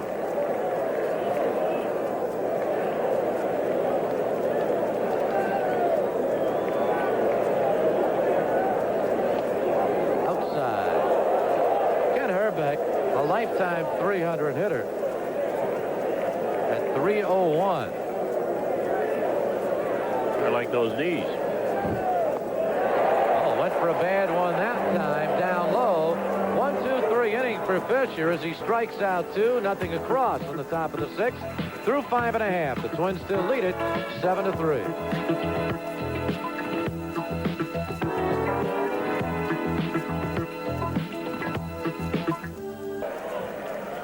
Well, Pete Filson, who came on in the 3rd inning in relief of starter Tom Clawwitter.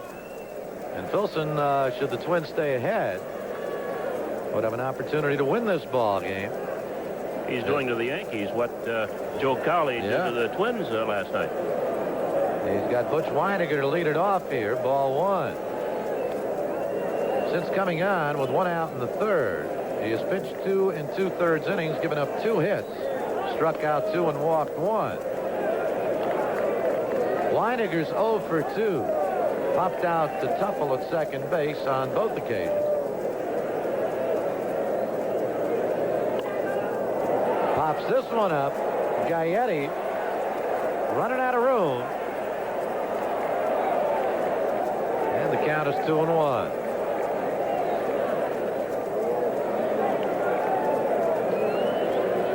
Mark Salas behind the plate for Minnesota.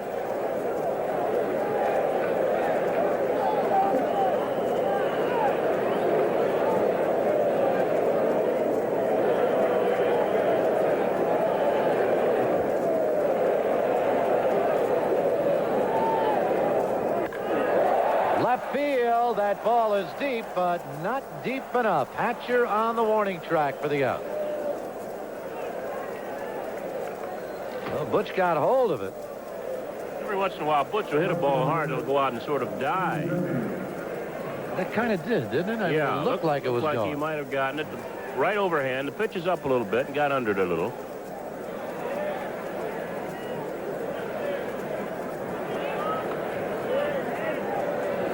And Hatcher right at the base of the warning track for the out. Here's Ken Griffey. 1 for 2.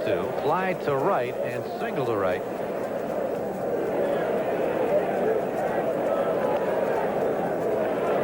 Yankees with 3 runs, 5 hits. Minnesota 7 runs, 11 hits.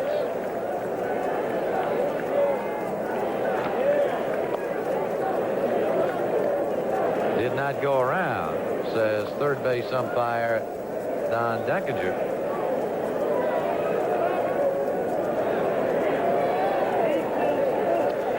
There's a fastball for a strike. 2 balls, 1 strike to Ken Griffey. Griffey didn't like that call.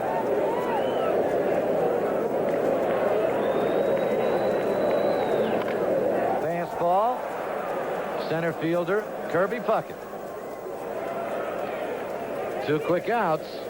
That's 5 in a row. Check it, 4 in a row retired by Henry Bilson. Cotto. And with 2 men out, Henry Cotto will step in.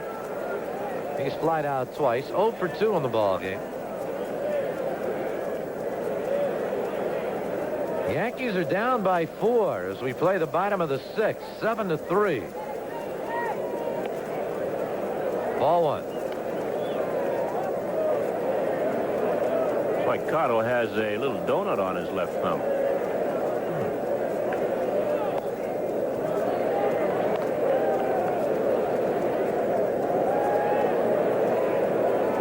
That's his right thumb, not the left thumb. That's to keep the bat from jamming a bone bruise in there. Fastball for a strike. 2 balls, 1 strike. There you see it.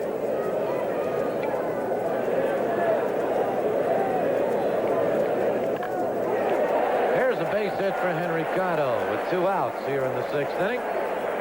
Cotto's first of the ball game, 6 for the Yankees. That's how superstitions start. If he keeps hitting Yeah. like that with that little donut, he'll probably hit with it until he gets into a slump.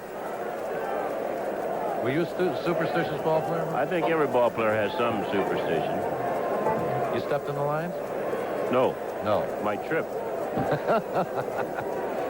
Okay. Here's Dale Berra. That's fouled away. When I was a kid, I didn't even step in the lines in the street, the sidewalks. No. You know, some ballparks in the old days had wooden lines. The lines from home plate, maybe out behind, maybe 30, 40 feet out behind first base would be lime, and then they'd have wooden or hose lines the rest of the way. They were permanent. Roy Smalley. He's going to go to first in time for the out to retire the side. Phil Rizzuto and Bill White will carry along. For the Yankees, a hit. 1 man left on the Citibank scoreboard through 6. Twins 7, Yankees 3. Be sure and make plans now to attend Coca-Cola Yankee Bat Day on Sunday, June 2nd. It's the longest running and most popular of all Yankee giveaways. And all fans 14 and under attending the Yankee Mariner game on Sunday afternoon, June 2nd, will take home a free Yankee bat, compliments of Coca-Cola.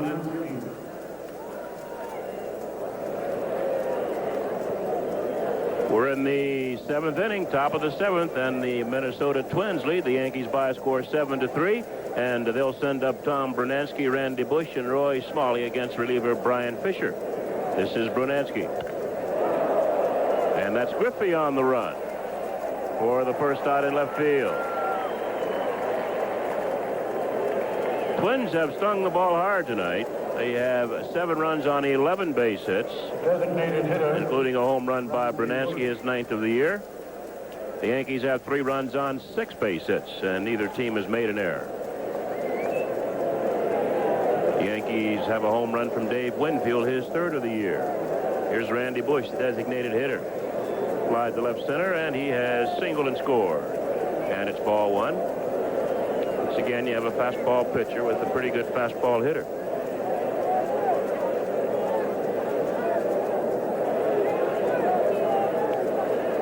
Two balls, no strikes on Bush. John Montefusco started the ball game for the Yankees. He went 3 1/3, gave up 5 runs on 8 hits. Montefusco making his first start this year. Did not strike out a Twin, and he walked 1. 2 balls and a strike on Bush. Fisher coming on in the 4th inning.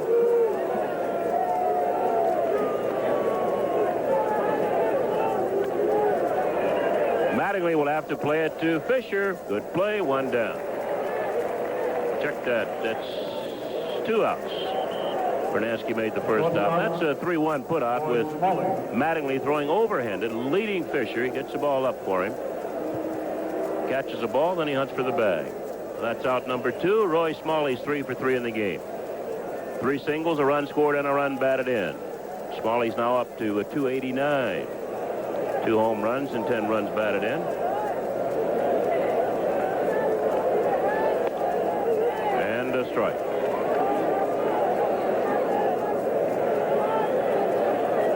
This is Fisher's 4th relief appearance. He has a 1.50 ERA coming in.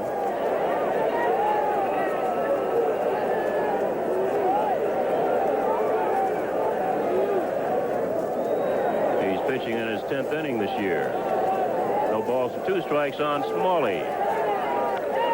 Lifted foul. That'll be out of play. No chance for Meacham. That's down the left side. Count remains no balls and 2 strikes on Roy Smalley. Twins leading by a score 7-3. Top of the 7th. 2 outs, nobody on base.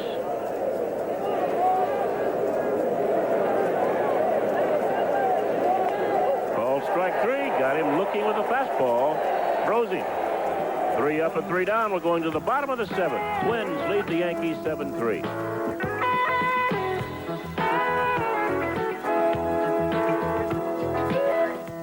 Well, back here at the stadium, we're at the bottom of the 7th, and the Twins lead the Yankees 7-3.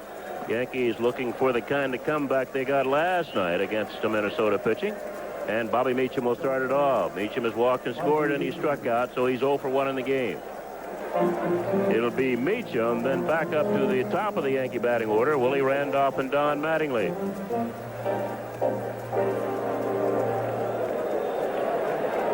Meacham batting .256, and it's fouled off third base. And the third base umpire will run it down. That's Don Dinkinger, who was behind the plate last night. We are honored by the presence of Mr. Rizzuto. I tell you what delayed me, White. Oh, no, I won't. As center fielder Gary Kirby Puckett is there. What delayed you? I was talking to Robert Merrill, and he was having a little trouble with his upper larynx and lower epiglottis. And that is dangerous for an opera singer. It sounds like it ought to be dangerous for anybody. Well, he asked me, knowing that there are a lot of Italian opera singers, and he's heard me sing already, Did I ask for this? You certainly did. Randolph has walked twice in singles, so he's 1 for 1. Willie batting .240. And 1 ball and 1 strike on Randolph. I told him to take a little honey and lemon and a little Sambuca. That'll do it. Oh, I wondered why you took so long to get here. Why to show him how to take it. Well, somebody had to show you how to get here. 2 balls and a strike on Randolph. And that's wide, ball 3. Pete Filson, he's been on since inning number 3. And he has done an excellent job for the Twins. He has completely shut down the Yankees. He pitched to Mattingly after the starter, Tom Clawitter, had loaded him up. Mattingly singled to right center for the Yankees' last 2 runs, and that's it. Wilson has shut the door since then. Base hit for Randolph.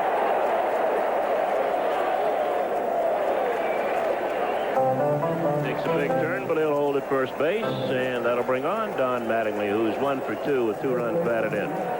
He's given up 1 base hit in each of the 5 innings that he's pitched so far, but that's all he's given up.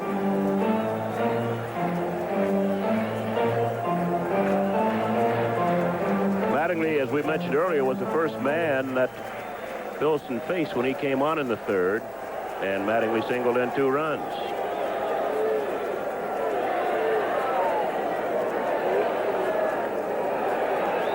This guy doesn't give left-handers too many problems, Phil. He comes right overhand. Right. That's nice. You can see it there. Yeah, being a left-hand batter like you, you'd appreciate that. No, I didn't appreciate facing any left-handers. But straight overhand, why, come on. What are you doing with 2 microphones on? It's the first time I ever... That's why 2 balls, no strikes. I never saw that before.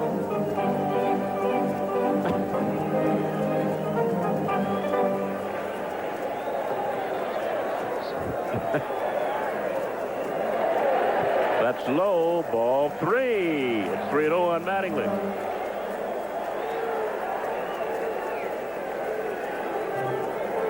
Twins lead by a score 7-3. At first base is Willie Randolph, and there's one out here in the bottom of the 7th. And it's taken all the way. 3-1. Don might take another pitch.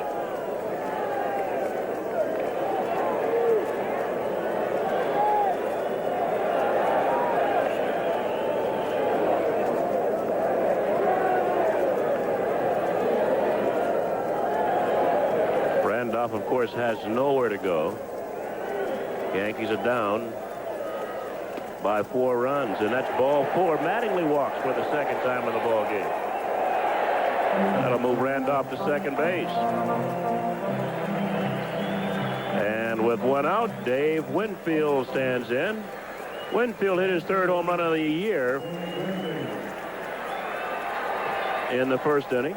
He flied to left field in the 3rd and fouled out to the first baseman, Ken Herbeck, in the 5th inning. Boy, in that 5th inning, after he fouled out, he came back to the dugout, threw his bat and helmet against the wall. He had swung at a bad pitch, high and away. And that pitch is inside, ball 1. Now gets that fastball and really rip it.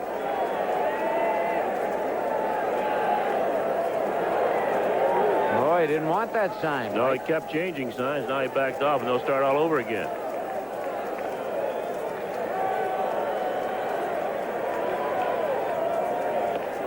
Sometimes the pitcher will change the sign himself out on the mound. He'll just keep rubbing, and every time he rubs, that adds another count. Time is called now. Smalley wants to know what's going on. Count 2 balls, no strikes on Winfield.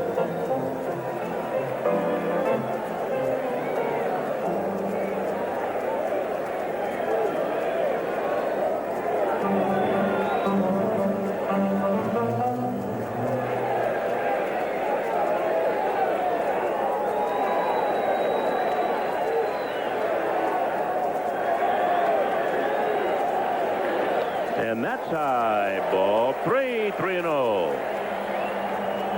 Filson running into some control problems here. He got Meacham.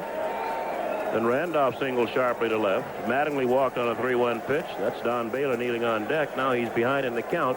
3 balls, no strikes to Winfield, and time is called. The left-hander is Kurt Wardle. No, that's Rick Lysander, and the left-hander is Kurt Wardle. Lysander's a right-hander. Twin bullpen. And that'll load him up. And that'll also bring out Billy Gardner. Bases loaded. Randolph goes to 3rd. Mattingly down to 2nd. Don Baylor's a do batter. We'll probably get the right-hander Rick Lysander to pitch to Baylor. Yep. You're absolutely right, William. He's made the signal. And as Bill mentioned, Filson up to this inning had done a tremendous job. There, Rick Lysander, the right-hander. Little doubt out in the bullpen, but because he had motion with his left hand, which normally means the left-hander. So Filson worked 1. Your attention, please. 2, 3, 4, and 1/3 innings, right? 4 and 1/3 innings. He allowed 5 base hits, walked 3, 2 of them here in the 7th inning, struck out 2. And Lysander will come on to pitch to Baylor. And this could be a duplicate of last night. Potential tying run at home plate. Don Baylor. He's hit 1 Grand Slam home run this year already, William. Yep. Let's see. Lysander is making his 11th appearance. Only Ron Davis has made more appearances than the right-hander. He's been hit. He has a 5.65 ERA. He's given up 16 hits in 14 1/3 innings, including 1 home run. So Lysander will be pitching to Don Baylor with the bases loaded and 1 down here in the 7th inning.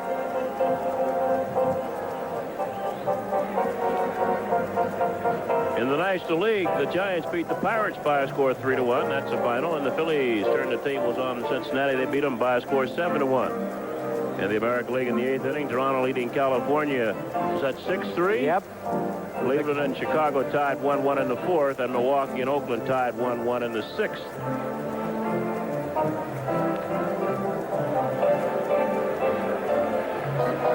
Right here, the Twins lead 7-3. Yankees with the bases loaded and threatening in the bottom of the 7th. There's only 1 down, and Don Baylor will be hitting against Rick Lysander, the right-hander from Minnesota. Those other scores, Bill, in the 8th inning, Kansas City leading Baltimore 5-3. Detroit over Texas 4-1 in the 9th. And Seattle shutting out Boston. That kid, Mike Moore, who pitched the almost no-hitter last time out, has a shutout up in Fenway. That's not an easy feat. Nope. Here's Don Baylor. Yankee fans giving Baylor a hand as he's batting with the bases loaded, and just 1 down in the bottom of the 7th. Baylor with 5 home runs, 24 runs batted in. I believe the last Grand Slam he hit in Kansas City was his 9th. Right. 9th career home run, Grand Slam home run.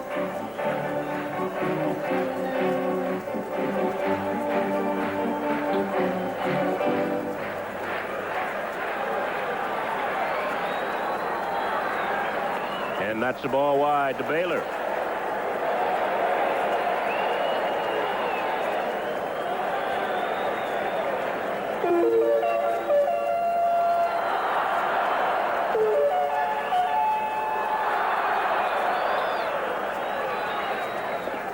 And it's 2 balls, no strikes. Pitcher not only has to worry about throwing strikes to Baylor. If they come in too tight, Don will just turn and get hit by the pitch. Right. And he didn't want to throw a fastball, threw 2 sliders out of the strike zone. Baylor's 1 for 3 in the game. A single in the 1st inning. Tried to stretch it into a double and got caught. And check swing. Tried to stretch a single into a double and was thrown out by Hatcher in the 1st inning. Bounced back to the mound in the 3rd. And then fouled out to Gary Gaetti, the 3rd baseman, in the 5th inning. So Baylor is 1 for 3. And the count's 2 balls and a strike.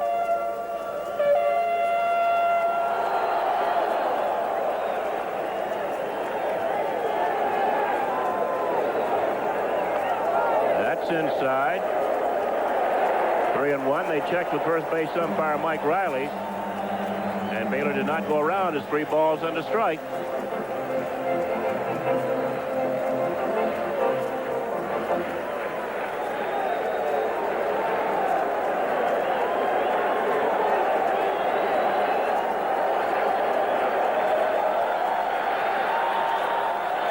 And ball 4 to run is forced in. 3 straight walks given up by Twin pitchers. Randolph scores. Mattingly goes to 3rd. Winfield down to 2nd base. Baylor gets a run batted in. And the Twins now lead 7-4. And Billy Gardner's out once again. Wow, going to make a change too, Bill. He looks like he wants the left-hander. Right. And make Weininger bat right-handed. Well, that'll turn Weininger around. And boy, Butch has got 2 of his 3 home runs back right-handed. maybe he thinks Butch is a ground ball hitter right-handed. Uh-huh. Kurt Wardle hustling in. He's doing his bit to conserve gasoline. Your attention, please. Ladies and gentlemen. Now pitching. So Lysander comes on, pitches to one man, and that was Don Baylor. Walked him, forcing in a run. That run will be charged to Filson.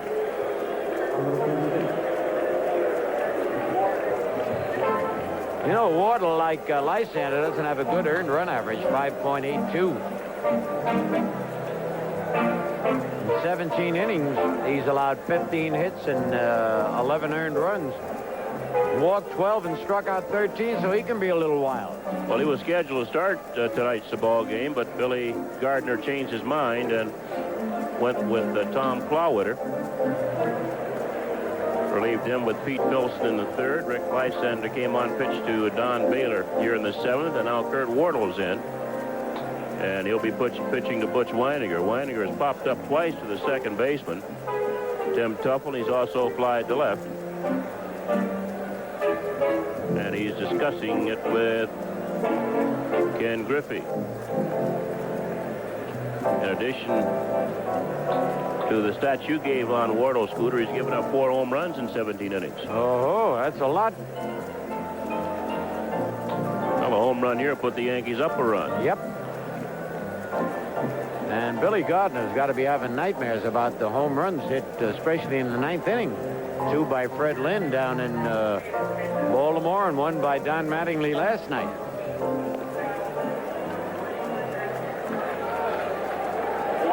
Billy Martin right on top of the action. Attention. Butch Weininger. Well, Butch Weininger stands in. He's a much better hitter left-handed than right-handed. Although, as Phil mentioned, he has hit 2 of his 3 home runs batting right-handed. And he'll face Clint Wardle, W-A-R-D-L-E. Kurt Wardle. Sounds like Clint Hurdle. Yep. Oh. Check swing foul back out of play. Strike 1 on Weininger.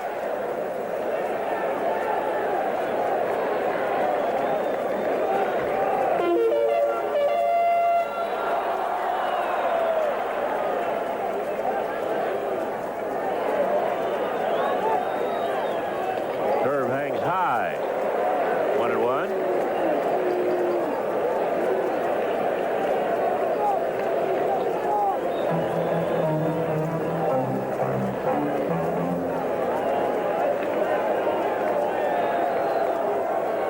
Two balls and a strike. Nobody's getting loose in the Minnesota Twin bullpen. It's up to Wardle at this point. In fact, I don't think I see anybody out. Yeah, there are a couple of guys out there along with the catcher. That's ball 3 outside. 3-1.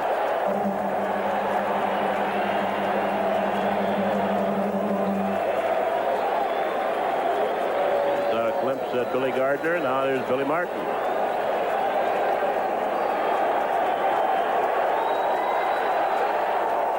And ball 4 and a run is forced in. That's 4 straight walks. Mattingly will score. Winfield will go to third. Baylor down to second. Weininger gets a run batted in. And the Twins now lead by just 2. It's Twins 7, the Yankees 5. Mattingly being congratulated, and once again, Roy Smalley will make a trip to the mound. Base hit now, and this ball game's all tied up.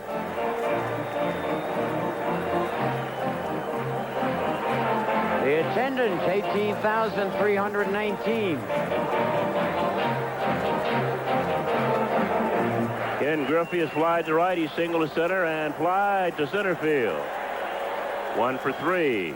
Down right field. Let's see. Bernansky. It's gone. Holy cow. A grand slam home run for Ken Griffey. And the Yankees now lead 10-7. How about that? Unbelievable, Bob. I don't believe it. Look look at this crowd going bananas. And fans, you know what happens every time a Yankee hits a home run. Hey, Ken Griffey, we got a whole case of Bud for you. Holy cow, I'm telling you. I think he swung at that one-hander, White. Well, that's his third career grand slam. Listen to this crowd.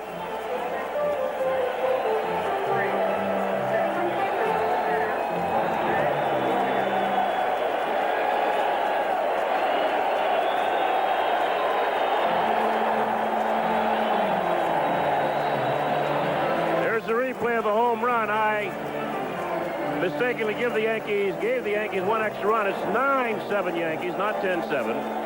The 4 runs, a grand slam home run by Ken Griffey makes it 9-7. And here's Henry Cotto, 1 for 3, and he takes high ball 1. So the big hit here by Ken Griffey after Mattingly had walked, Winfield had walked, Baylor walked in a run, Weiniger walked in a run, and then Griffey with the grand slammer. And it's a ball and a strike on Henry Cotto. Yankees now lead 9-7 over Minnesota.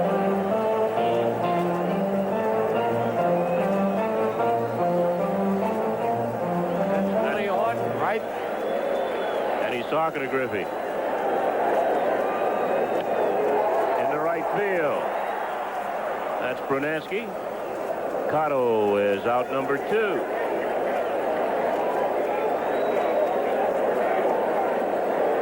Well, the Yankees get a left-hander up in their bullpen as we look at Ken Griffey talking to Willie Horton. Dave Rigetti. Yankees are batted around now as Dale Berra stands in. He has walked and scored, struck out and bounced out. And that's a ball.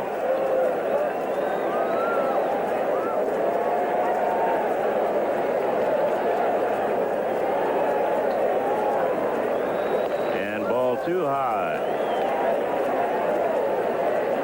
Let's see, 3 of these runs will be charged to Lysander. No, 1 will be side charge to Lysander, 3 to Filson. Right, 2 to Wardle. 2 to Wardle, yeah.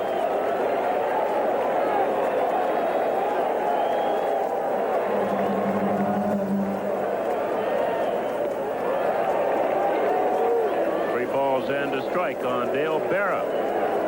Yankees have taken a 9-7 lead on Ken Griffey's grand slam home run here in the 7th. And ball 4 as Berra got the bat back. And Bobby Meacham will bat for the 2nd time here in the 7th inning.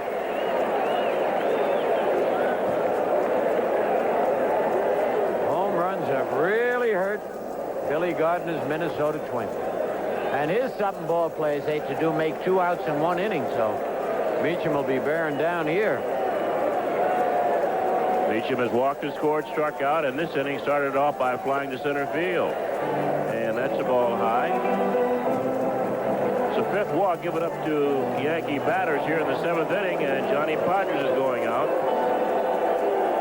And his message will be simply throw strikes. Boy, that's unbelievable. 5 walks in the inning. A single and a grand slam home run.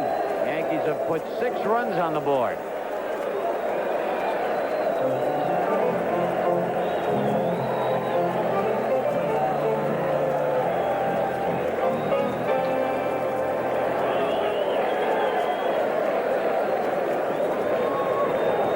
Griffey and Horton discussing that home run.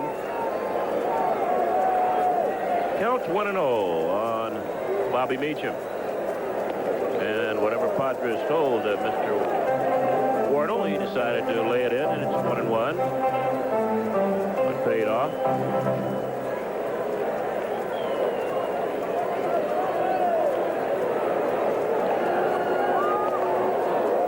One and 2 on Bobby Meacham.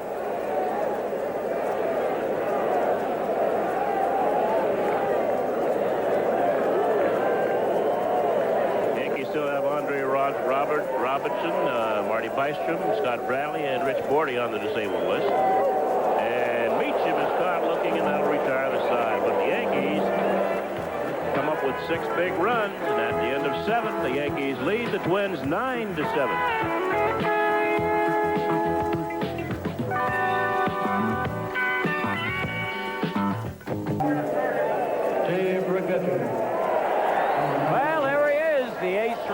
pitcher for the Yankees, Dave Righetti, is 1-1, lost 2. Earned run average 1.82 with 8 saves. So Righetti, who got roughed up a little bit out in Kansas City, going to come in now to try and give Brian Fisher his first win as a Yankee.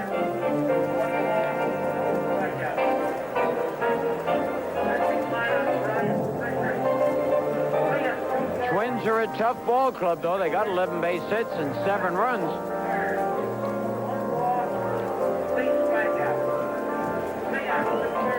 Just getting the rundown on Brian Fisher in the background, Scooter, from Red Foley of Ask Red fame.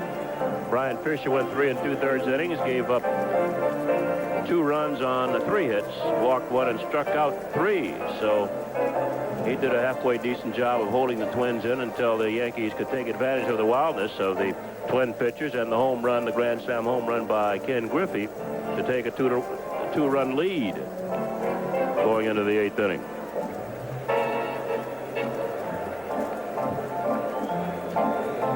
And Righetti will be pitching to Gary Gaetti, Tim Tuffle, and then Mark Salas, or a pinch hitter for Salas, here in the 8th inning. The third baseman. Yankees 9 runs on 8 hits. They only got 2 base hits, scoring those 6 runs. And the Twins have 7 runs on 11 base hits. Neither team has been charged with an error in the ball game. Righetti to Gaetti. Ooh. And the curve was in the dirt. Gaetti bounced into a double play started by Dale Bear in the 2nd inning. Then he flied to center field in the 4th and again to center field in the 5th. He has a 9-game inning streak on the line.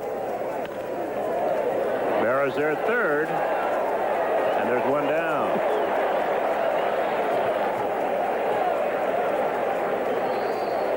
There's that last pitch. It's right down on top of it. Tim Tuffle. Berra playing him perfectly.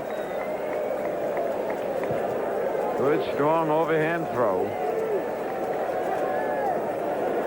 Here's Tim Tuffle, the 2nd baseman.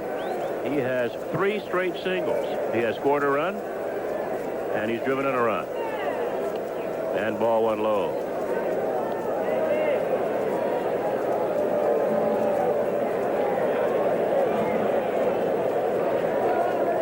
Tuffle batting .308, 2 home runs, 20 runs batted in, and that's a strike.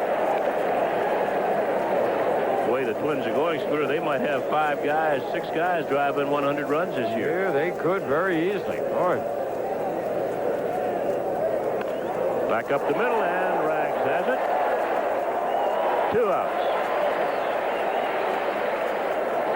The way Rags finishes up, if it's hit to his right, he's got an easy play. If it's hit to his left, he's got to make that tricky backhand catch.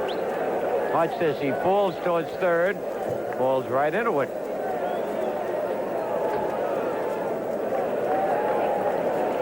So there's 2 outs. We're going to get a pinch hitter for Mark Salas, a left-handed hitter. He'll be a powerful right-handed hitter, Tim Laudner. Ladies and gentlemen. So Laudner will bat for Mark Salas.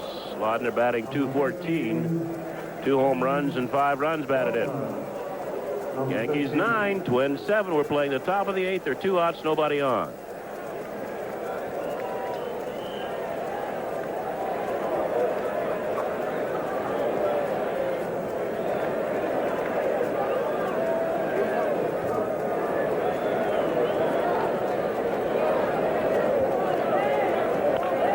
Into left, and Griffey has room. He's tracking it, and that'll retire the side. 3 up and 3 down. After 7 1/2 innings of play, it's the Yankees 9, the Twins 7.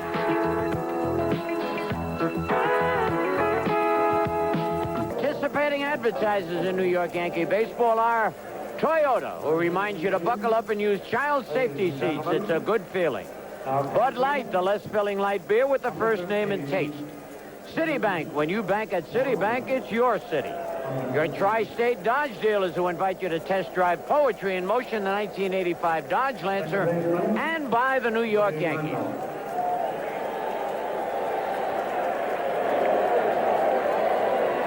Willie Wren Randolph leading off for the Yankees in the bottom of the 8th. Yankees are up by 2. Yankees 9, Twins 7. Willie's had a perfect night, Bill. Yep, and there's a new catcher, Tim Oh, Lautner. yes. And he gets another base hit. He's 3 for 3. Randolph has walked twice, and that's his 3rd single. Only a matter of time before Randolph's bat would come around. First baseman, Don Mattingly. And here's Don Mattingly. He's flied out, singled in 2 runs, and walked twice. So Mattingly 1 for 2. He now has 2 home runs and 24 runs batted in. Back up the middle. That'll go through. And Randolph will go to 3rd.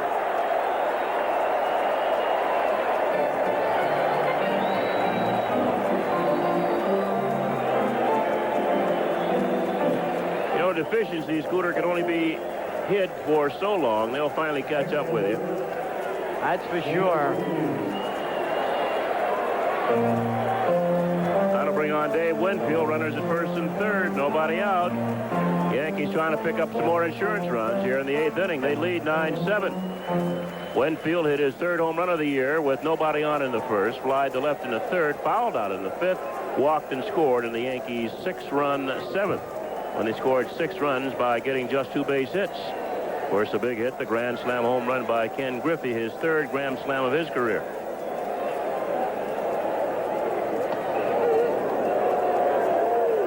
Looks like Ron Davis is up in the bullpen again, Bill. Horse is out of the barn. Yep, there's Davis out in the bullpen.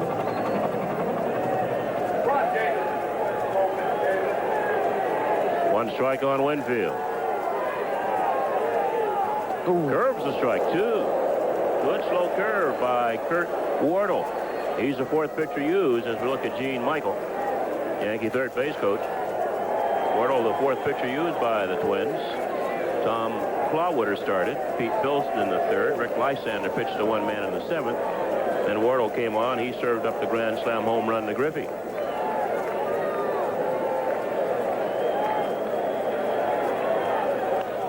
That's out of play. Winfield's mechanics look a little awry, Phil. He doesn't have his timing. No, he really doesn't. And he's always had the big hitch, and he's getting under pitches and popping them up. Yep. And getting on top of the ball and meeting it squarely. When he gets on top of the ball, he hits those hard ground balls through the infield. And the Twins have their infield about 3/4 here for Winfield. Oh. And he's down on strikes for out number 1. And the Yankees need an insurance run here. Well, look at that last pitch. Good pitch right on the corner. Designated hitter, Last night, remember the Twins were leading 8-0. They couldn't pick up one more run the rest of the game. Here's Don Baylor, who is singled, bounced out, fouled out, and walked with the bases loaded and got a run batted in, his 25th of the year. That was in that 7th inning. And he goes after a bad breaking ball. Yankees have Randolph at 3rd, Mattingly at 1st with 1 down, and they lead 9-7 in the 8th inning.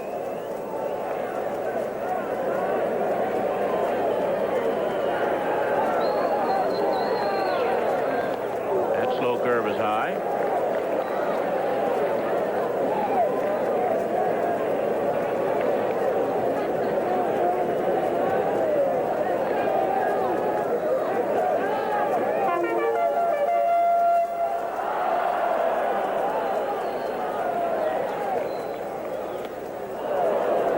And 2 on Baylor. Taylor swung at 2 bad pitches this time at bat. A little over anxious with those runners at 3rd and less than 2 out.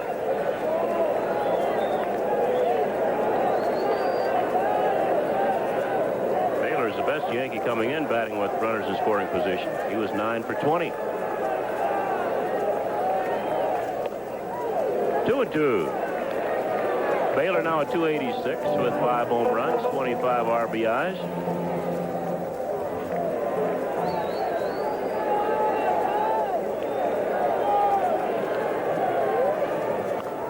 Curve was pulled foul into the seats down the left side.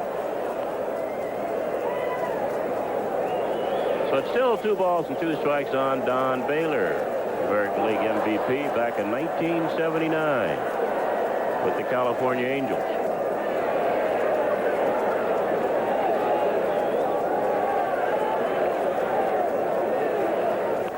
That'll be back out of play under us.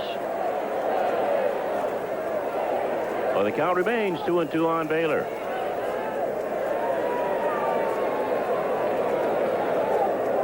Baylor got his nickname supposedly from Frank Robinson.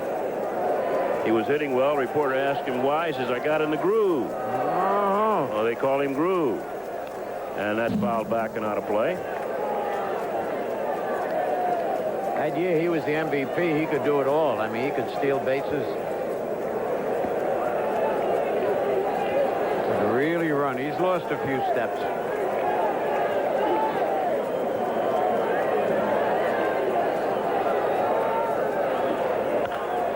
That's a fair ball off Gaetti. A run will score. And the ball's in play. Holding at third base, Magley. Going into second is Baylor. And the Yankees now lead 10-7.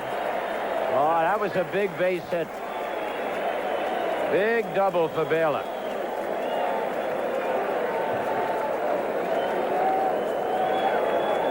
We'll look at it again. Low fastball, and he hits it hard. And off the heel of Gaetti's glove. And the fans did not touch it. Wouldn't have made any difference.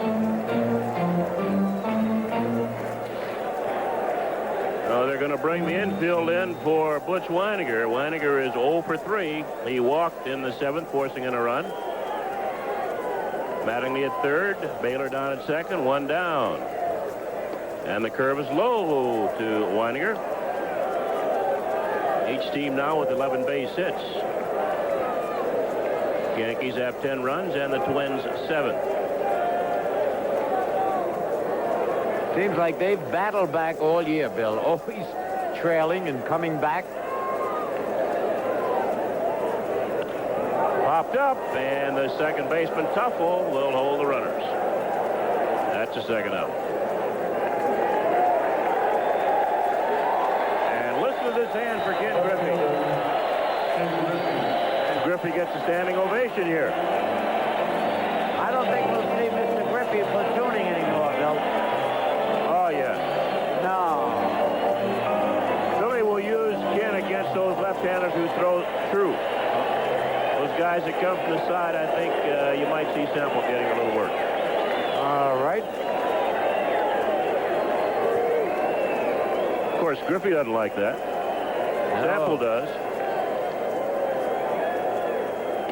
And Griffey takes the strike. Griffey put the Yankees ahead with his 3rd career grand slam home run in the 7th inning. He also has a single, and he's 2 for 4 in the game. This is lifted to left, and Hatcher will come on. And the side is retired, but the Yankees pick up a run on 2 hits, and they leave, check that, 3 hits, they leave 2 men on base. And on the Dodge scoreboard, the score at the end of 8, the Yankees 10, the Twins 7.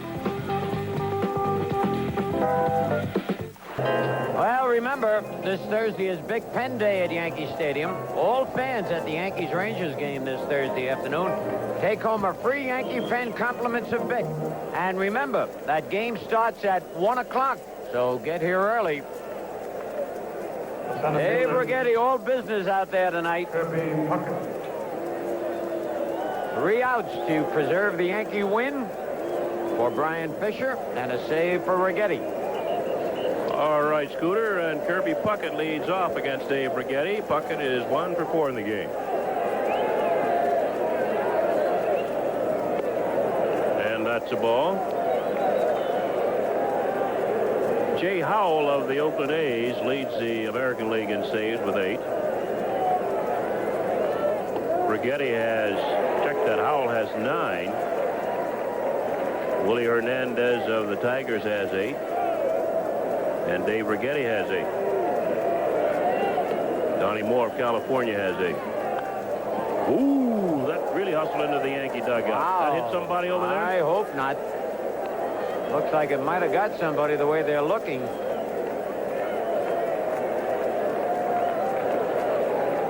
1-2 on Puckett.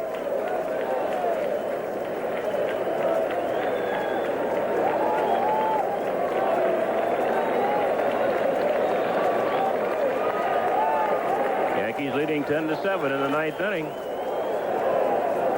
2-2. We give the Kansas City win over Baltimore 5-3. All That's right. the final. Tigers beat Texas 4-1.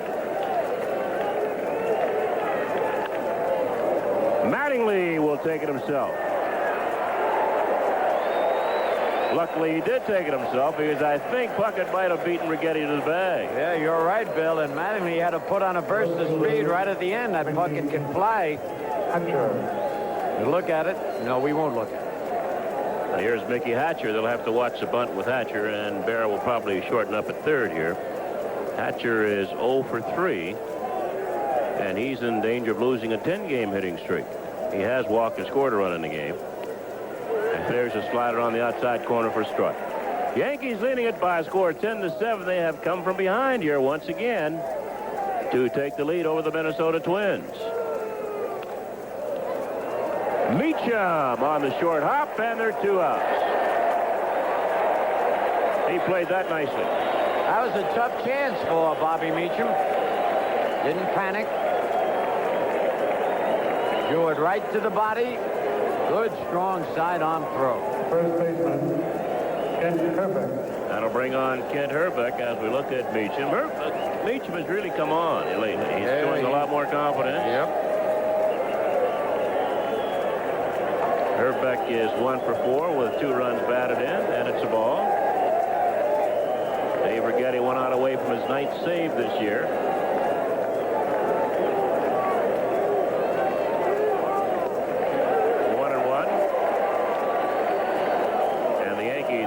From their 14th win. That would put them within a game of 500.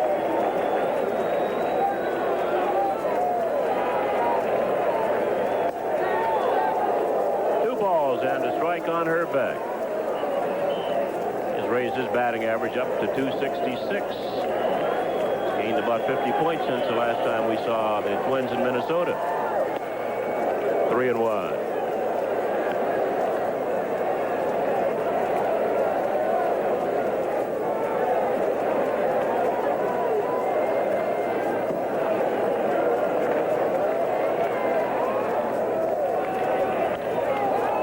Out of play. No chance of Weininger won't come back to him.